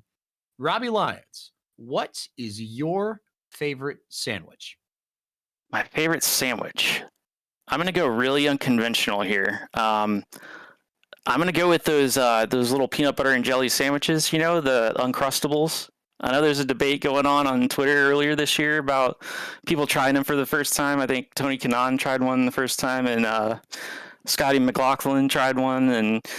But man, those things have been my go-to for the longest time, back to middle school and high school. I love me an Uncrustable. I can admit, having been to summer camp myself as Eagle Scout many a time, that you would walk into the food hall and you would most definitely see bags and bags of the very Uncrustable sandwiches that you're talking about. So I've definitely had a few of those myself, and I know exactly where you're coming from on that. Whether or not we can get a few of those shipped to you in celebration, I don't know. We'll talk to Ford about it. But Robbie, floor is yours. Final words here on the broadcast as the newly crowned champion of Monday Night Racing. Take it away. Well, first, man, I gotta thank the good Lord. My faith is what keeps me in it. From the green flag to the checkered. My family, they've been a big part of this, and my Kligerman Sport family, and just I have the best group of friends ever, and they stood by me this whole time and cheered me on and kept my confidence up all the way through. And man, everybody at Kligerman Sport, Valvoline, Parker, Kyle Dagger. My buddy Nick Olson spotted for me a couple times this year, and man, there's so many people and so many companies that have helped us this year. This is just all for them. So I'm gonna go grab me an Uncrustable. I like the sound of that. Robbie Lyons was down, but he was never out, and he is now the Season 3 Monday Night Racing champion. Robbie, congratulations from all of us at Podium Esports. Go celebrate with an Uncrustable and maybe a craft beverage or two. I know two of us have talked about that. We like those as well. So you've earned it after tonight. Go party. Have fun. Thank you, and thank you guys so much. And again, Ford Martin and Paul Sutton, everybody at MNR. It's been great. Time to go for number 2. He'll be back next season to defend his title. That's Robbie Lyons, your newly crowned Season 3 Monday Night Racing champion, runner-up in both the points and tonight's Sim Seats 125 was Garrett Smithley, and Garrett Smithley is now with our own Kenneth Bueno. Here with the second place driver, the 51 of Garrett Smithley. Garrett, it was a rough race from start to finish for many of the drivers. For you, it was a lot of bouncing around with the pitch strategies, but ultimately it was the final restarts that held it off there. What more did you feel you need there in those final restarts to try and get ahead of Lyons and win this title? Yeah, first, before I say anything, wow, congrats to Robbie. I had a sneaking suspicion that he would have something to say about this championship when we started this deal. I think he's kind of been everybody's favorite dark horse in this deal, and for him to get to the Final Four and then to win, I think that's pretty special. So we've known each other for a long time. We were roommates for a while, and just happy for him. I know it means a lot to him. So if it wasn't me, I'm definitely glad it was Robbie. But no, super up and down race for me. Qualified probably the best that I have all year long, and then kind of whiffed on the start there and found ourselves kind of back, which is kind of where I wanted to be anyway, just to kind of ride and save tires. And boy, there was a lot of guys that were pretty aggressive there, and I will say kind of starting that race out, and then I made a really stupid mistake coming out of the pits and kind of killed our chances. And then my spotter and my crew chief, they kind of kept me calm. I did a little bit of yelling, and then one thing led to another, and all of a sudden me and Robbie are on the front row going for a championship. So kind of crazy how that all worked out. But all in all, second place has kind of been my MO this year. Even though I've won a few of these things, it's kind of been, I wasn't even supposed to be in this championship. I was the last one out of it. So I think it was kind of fitting that I ran second. And like I said, I would have loved to win that championship, but so happy that it was Robbie. And looking back at what was a wild playoffs for you, you had gotten the announcement at Las Vegas that you were going to be in the playoffs in replacement of Shane Van Gisbergen, who ultimately wasn't able to make the rounds, and you're able to make the most of it. You won the first 2 races, you swept them in the first round, then you're able to kind of walk on that ride of consistency all the way to the very end. So what can you take away from this kind of season and this kind of consistency run, especially with the competition here in MNR? Yeah, it kind of definitely got my confidence back. After the Pro Invitational last year on iRacing, I was super confident with it. And then, Real Racing came back, and I stepped, not stepped away, but it's just so hard to stay consistent on iRacing throughout the season when you're running in real life. And with the schedules that we have, it's just so crazy. Wish I had more time to do it, but then I kind of felt like I was a little bit of a Monday Night Racing slump, and I wasn't really performing like I wanted to. And then all of a sudden, like a switch, I won those 2 races and kind of got my confidence back. So, I think that's kind of my biggest takeaway from it. I echo this every time I talk to you guys. Ford Martin does such a great job. I've never done a media day for an iRacing event, and let alone a league. And he put this deal together for all of us to come down to the Fox studio and do a really, really awesome,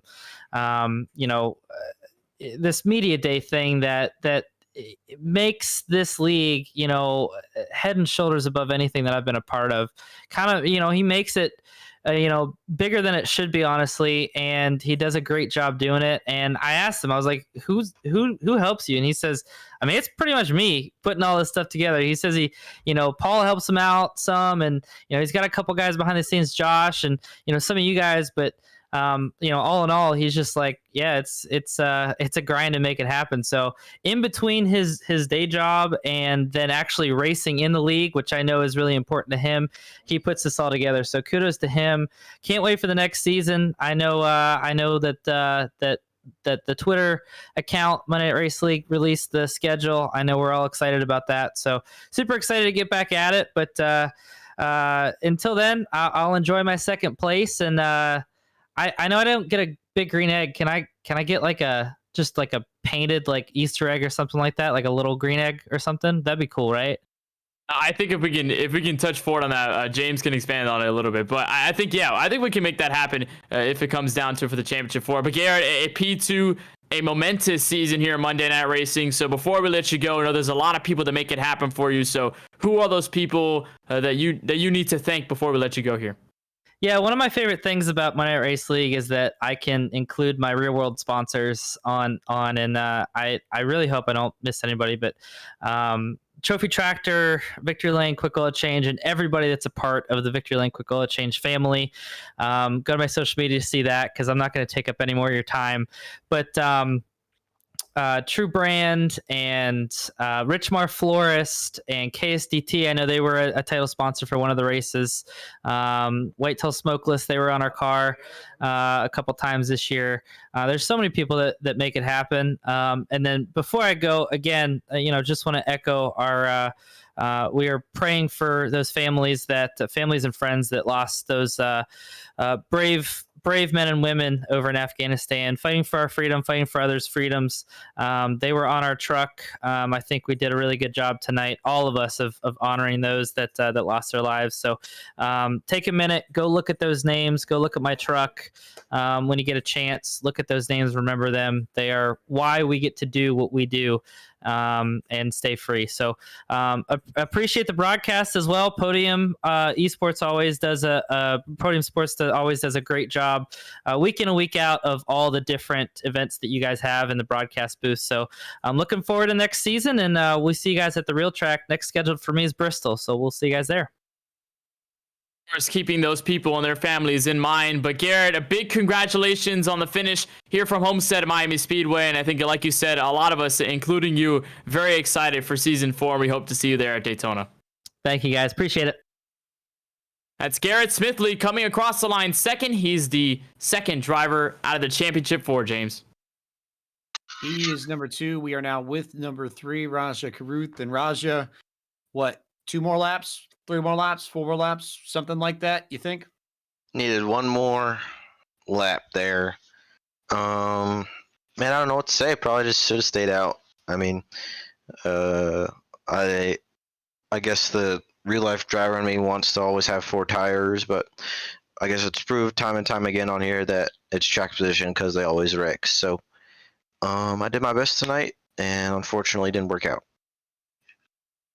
It obviously isn't the ending to the season that you wanted, but I think you look at where you were and the shot across the bow that you threw down last season when you won the season finale in Atlanta, and to come in and perform the way that you have, even with the disappointing and on the whole, a successful season. What do you take out of season 3 of Monday Night Racing?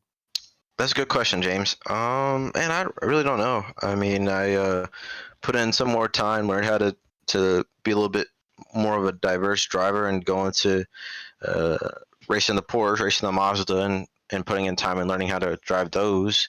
And I mean, I guess this season compared to the other ones I've competed in, I think I put in the most amount of time, I think, away from race sessions, and I think it paid off. Just wish that those cautions didn't fall and that we didn't add an extra lap under caution there as well. And as you look forward towards season 4, what's most exciting to you? What stands out to you? And just how excited are you to get back to this and try and win the all-season title come November? I mean, I'm pretty pumped. I see it's a lot of oval stuff, so that's kind of my forte. So I'm excited. I just kind of wish there were some Cup cars at Daytona or Talladega with that new draft model. But overall, I'm excited for season 4 coming the winter. And I would argue, most importantly, and rightfully so, you had a little bit of news that you got to share over the course of the morning that might have broken the internet in many different ways to the motorsports world today. So the chance to team up with Caesar and Tommy Joe and go to Alpha Prime and run into the Xfinity Series next year. Have you had time to process what that really means to you now that you've had, maybe a few hours to step away from that and realize how big that is? Not really. It hasn't really set in yet. But I'm just gonna keep my head down and keep working and finish out this year strong, and hopefully get our first ARCA Menard Series win. You do have a little bit of ARCA business that you need to tend to as well. So you can keep an eye on Raja running in the ARCA Menard Series East. But for now, Raja, thanks for the time. Congratulations on a strong season in season 3 of Monday Night Racing and on the new opportunity with the folks at Alpha Prime Racing as well. Thanks as always for the time, and we look forward to seeing you in season number 4. Thanks, guys. See y'all later. Raja Caruth. P3 this evening. The 4th man out of the championship 4 was Adam Cabot, and Adam Cabot is now with Kenneth Bueno. The 17 of Adam Cabot comes home in the 19th finishing position. Obviously not the night that you wanted to happen here, Adam, especially given what was a very strong start. Can you walk us through the experience behind the wheel and exactly what happened there, especially in the waning laps? Yeah, I don't really have a lot of great things to say about tonight, but I'm not going to let that take away from what was overall a really great season. Congrats to Robbie, first of all. Really cool to see him get the win there. You got to take the good with the bad, I guess, when it comes to this style of Championship 4 format. So really excited for him, but I'll take away from tonight that I feel like I did everything that I could do, everything that I needed to do tonight to put myself in position to win the championship, and just a lot of stuff that was not really in my control, stuff out of my control, just kind of ended up ruining the night. But like I said, overall it was a great season. I've had a lot of good luck this year, really even just to get me into this spot. So it would have been, I guess, a little too picture perfect to win the title in my first season at M&R. But yeah, I mean, it all kind of went downhill when I got put in the wall by Raja. I know he said he didn't mean to do it, and I'll believe him. I'll take him for his word on that. But yeah, I mean, that's really where my race kind of just ended, essentially. I almost bounced back from that, but I mean, if you get in the wall with one of these trucks, your race is pretty much over if you're battling for the lead. So I got damage on the right side and started just dropping back. And at that point, I knew that I would have to try to pull a strategy call if I wanted to win it. So I decided to take 2 tires on a pit stop and split it and kind of go off sequence. And I knew it was a huge gamble because I could have gotten trapped a lap down or had a caution come out and kind of screw it up. But I think it was actually looking pretty good. I feel like I was going to be able to have a big enough lead on Raja to potentially hold him off for the finish. It would have at least been a really entertaining finish, to say the least. Maybe he would have got by me with a couple laps to go. I'm not sure, but would have at least been a really exciting finish there. But then the caution came out. I'm not really sure what for, but that kind of thing happens, and just got put back in traffic. Had to put more tires on it, and yeah, I mean, they wrecked in front of me. I mean, honestly, yeah, I feel like there was a lot of either lack of awareness or respect from some of the non-playoff drivers out there tonight. But like I said, I'm not going to let one bad night take away from what was overall a really great season. It was a lot of fun to be out here competing with these guys. It was really cool to see all 4 of us battling up front there. And I told Robbie, it kind of reminded me of the 2016 championship where Jimmy Johnson won it, where he was, kind of, mid-pack, like a little, hanging around the back of the top 10, like there, but just lurking. And then when it got down to the end, just got crazy, and he was able to take the lead and run off with it. So again, congrats to Robbie. Definitely deserving champion, and cool to see him get it.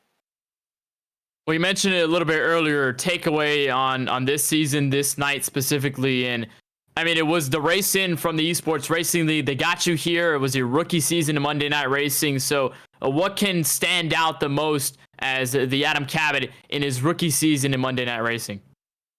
Well, I guess I've been on the good side and now the bad side of these championship races where you're kind of in a must-win situation. So, like I said, I'll take the good side for the ERL one because that's what actually even got me to this league to this point. So, I had a lot of good things happen, a lot of stuff go right to get me here. But yeah, I mean, it was really fun racing with these guys. It's really cool all the work that you guys at Podium put into the broadcast, all the work that Ford and Paul and everyone who makes this league happen. I mean, I know they put in a ton of time and effort to make this happen. And even though I've only been here for one season, I've gotten to see how much it's grown and matured just over the course of this one season. So it's really exciting to see what this could turn into down the road, even though it's already something pretty amazing.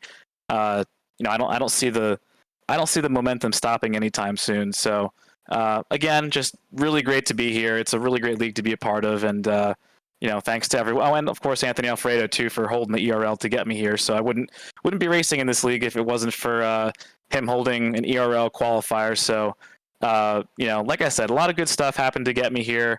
I felt like I showed that I had speed tonight. I was kind of just chilling there behind Raja, poking my nose out every once in a while, and it just didn't work out. Wasn't meant to be. Nonetheless, I think a Championship 4 certainly means that you're going to be able to compete for the Monday Night Racing title and compete in Season 4 when we walk over there come November. So how do we see the mentality work for you? You're a rookie. You finally got some of the boxes checked out for this season. So what do we see on the next set of goals for Season 4? Well, this probably isn't what the competition wants to hear, but I'm probably going to be a little bit more aggressive next season. For most of this season, I felt like I was pretty reserved, just trying to kind of earn the respect of everyone on the track, earn the trust of everyone, and make a good first impression.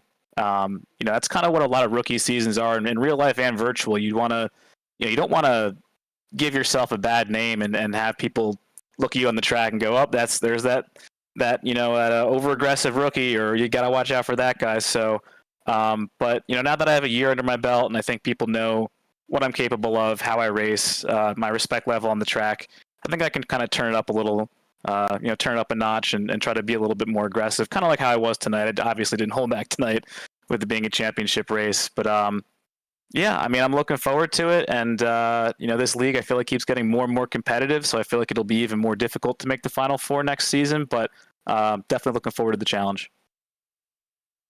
Well, Adam, we certainly appreciate the time. No, it wasn't the finish that you had hoped for, but a standout rookie season for you and the 17 machine. Adam, congratulations on getting to the Championship 4, and we wish you the best of luck going to Season 4. I know that's going to be a lot of fun for us. I know it's going to be a lot of fun for you as well. Congratulations, and thank you so much. Yeah, thank you guys again for everything you do. That is Adam Cabot coming home last out of the Championship 4, but I think the field may take some notes on the rookie going into his sophomore season in Monday Night Racing. I think it's an incredible tale at the end of the day that Adam Cabot had no clue he was going to be part of this when we were done with Season 2 of Monday Night Racing. He watches that last race in Atlanta, has no idea that you flip the clock ahead and jump ahead nearly, I'll call it 8.5 months in the calendar, or 5.5 months in the calendar. I'm not a math person, so don't hate me. But the point means that he went from being not even a part of the league to right in the Championship 4 in the span of one season. It tells you a lot about his ability, tells you a lot about the kind of threat he's going to be going forward in Monday Night Racing. Now, you've heard us mention in bits and pieces season number 4. Let's take a look at what's coming up in the world of Monday Night Racing. If you missed the announcement last week on Monday Night Racing socials, here's the Season 4 schedule. We start off with the Xfinity cars at Daytona. Matt Stolnick will get the opportunity to defend his race victory there. We go to Las Vegas in the Cup cars next week. That's where Garrett Smithley went to victory. We're back at Michigan with the super late models. Preston Pardus won there in Season 2. That's also a double points race, which is worth noting. IndyCar at the road course at Daytona International Speedway, which will be a new track for M&R for the first time ever. We'll see that right before Thanksgiving. After Thanksgiving, back to Knoxville in the trucks, Shane Van Gisbergen setup. Atlanta in the Next Gen machines, a new car track combo for M&R. We've never seen that before in there. Charlotte in the trucks, which I believe is also a new track car combo. Iowa with the ARCA car. Lots of stalwarts in the iRacing community that you've probably seen in bits and pieces, but not actually seen here in MNR. Could be part of it before we take off for the holiday week. And then we get back at it in the new year with the trucks at Talladega. You've got the Cup cars at Miami. New track rather. Red Bull Ring in the Porsche 911 RSRs. And then a repeat of two races you saw towards the end of Season 3 of Monday Night Racing. The 1987 Ford Thunderbird and Chevy Monte Carlo at Michigan. We know how nuts that race was a few weeks ago. And then the super late models at Nashville Super Speedway that I believe Garrett Smithley won in the last race before the cutoff. And then that Xfinity Auto Club combo that has become so prevalent in the last few seasons in Monday Night Racing. That's your championship race on February 7th. That'll be the night after the 4th annual Podium 500. So it'll be a big week for us here at Podium Esports, a big week of racing for the sim racing community. But everything all wrapped up neat and in a bow before drivers take off to Daytona for the 2022 Daytona 500 coming up next February. Kenneth Bueno, as you look up and down this schedule, what excites you the most about the races that are forthcoming?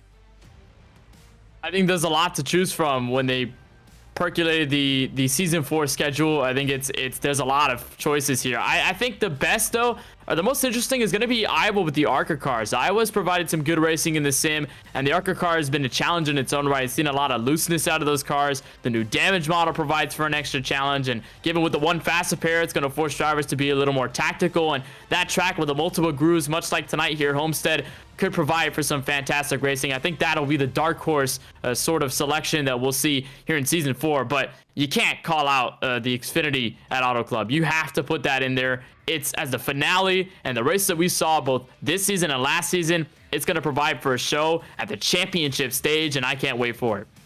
Instead of saying bienvenido a Miami, we are going back to Cali to finish off season number 4. I could pull out a few references every once in a while, but for me, as I look at this, a few that stand out to me: Daytona Road Course for the first time in Monday Night Racing with an open wheel car. Going to be a lot of fun. The next gens on an oval. We've seen them on a road course. Brad Perez won this season at Road America with a next gen car, but we've not seen them go oval racing yet. That will be new. That will be worth taking a peek at.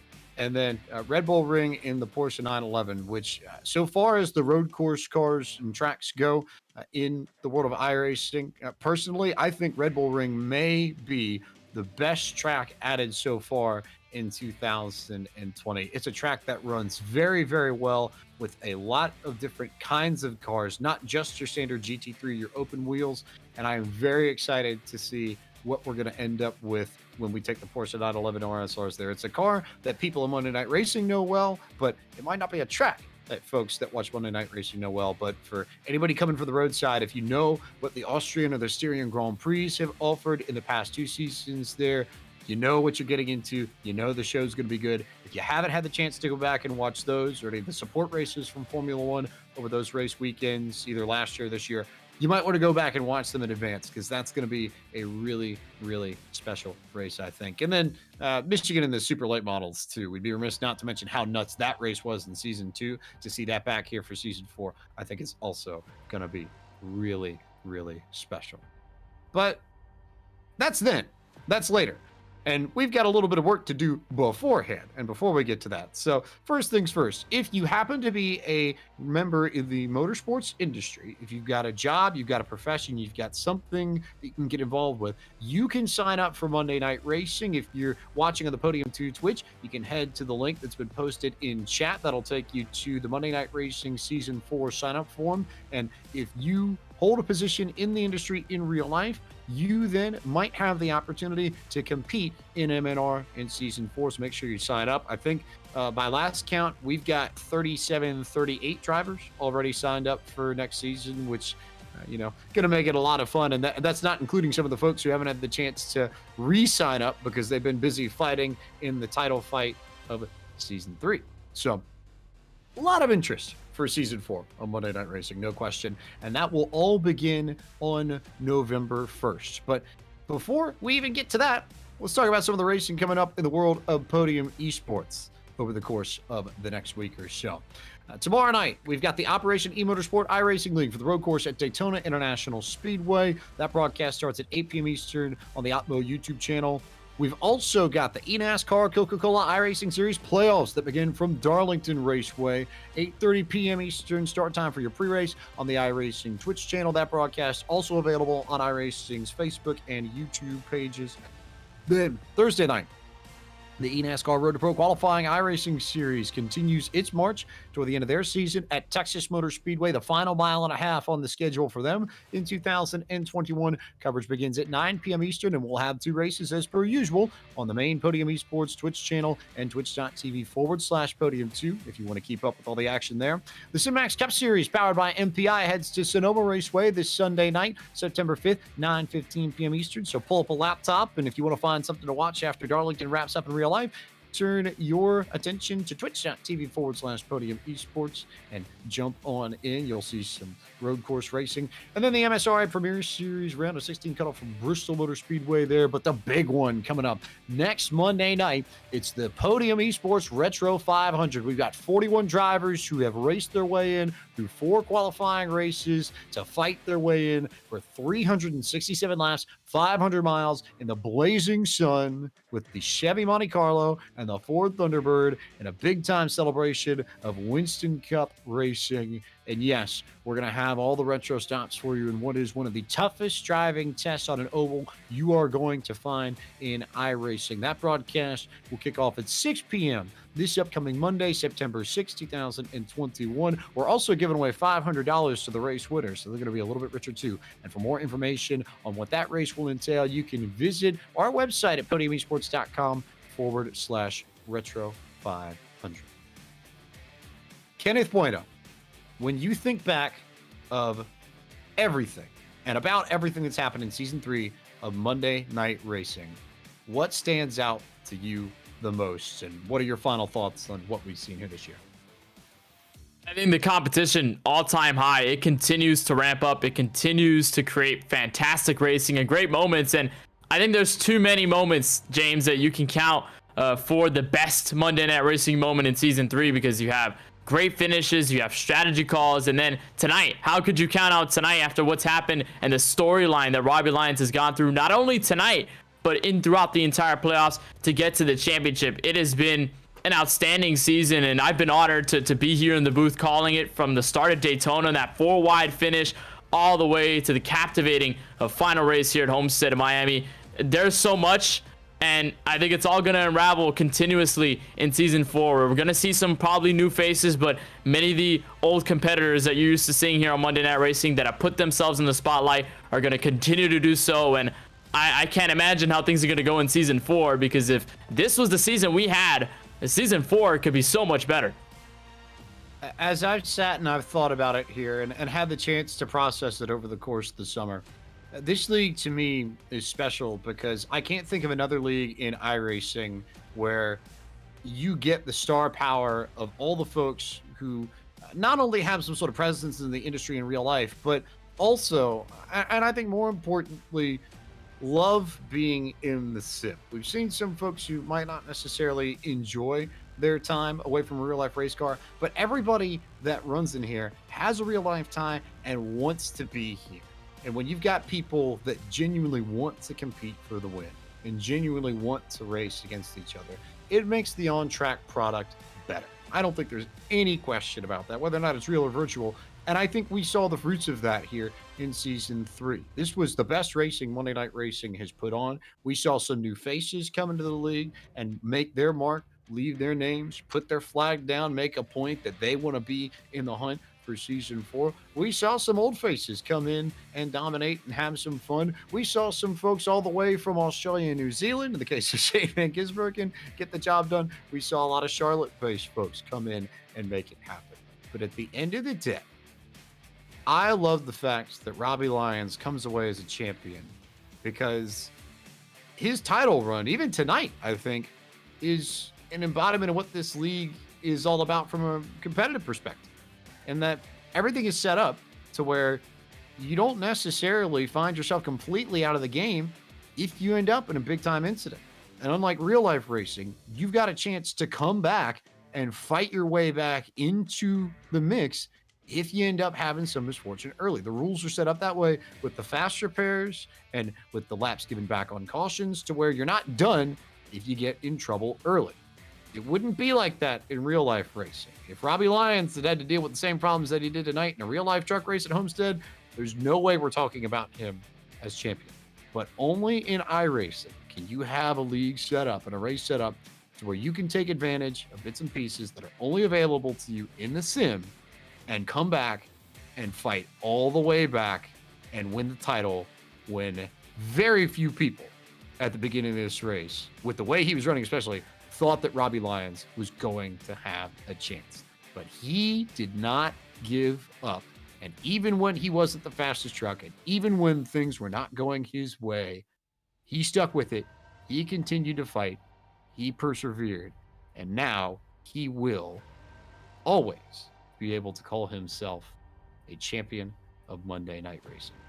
And I don't care who you are, that will always mean something to him, no matter what happens. It's been a tremendous season of Monday Night Racing here on Podium Esports. A tremendous thanks to so many people who have helped make this happen throughout the season. It starts at the top with the folks pulling all the strings at M&R, Ford Martin, Paul Sutton, Josh Mendoza in race control for the wonderful work they've done behind the scenes to help administer this league and make sure that things go off smoothly week in, week out.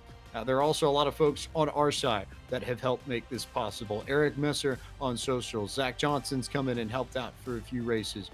Ryan Bauer, unavailable as our producer tonight, but usually the man punching the buttons behind the glass. He's been such a big part of this. All the folks that stand behind our team at Podium Esports.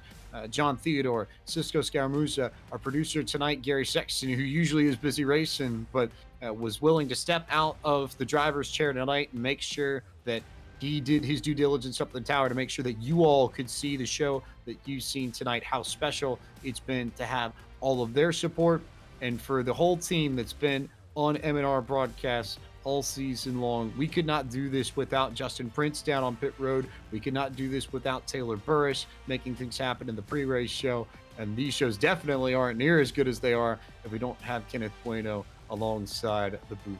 With yours truly, James B. Pike, the voice of Podium Esports. Thank you all so much for your support of Monday Night Racing throughout Season 3. We look forward to seeing you back for the beginning of Season 4 of Monday Night Racing on Monday night, November 1st, when we take the Xfinity cars to Daytona. Until then, we'll wait, we'll hang out, and Robbie Lyons will get a few weeks to celebrate as the newly crowned Season 3 champion of Monday Night Racing. From the virtual Homestead Miami Speedway at iRacing, this has been Podium Esports coverage of the Sim Seats 125, the championship race for Season 3 of Monday Night Racing. Thank you all so much for watching our broadcast, and we look forward to seeing you all throughout the next week in the world of iRacing here on Podium Esports, including next Monday night's Podium Esports Retro 500. For all of us at Monday Night Racing, for Podium Esports, and for all of you watching at home, thank you once again, and good night from Homestead, Miami.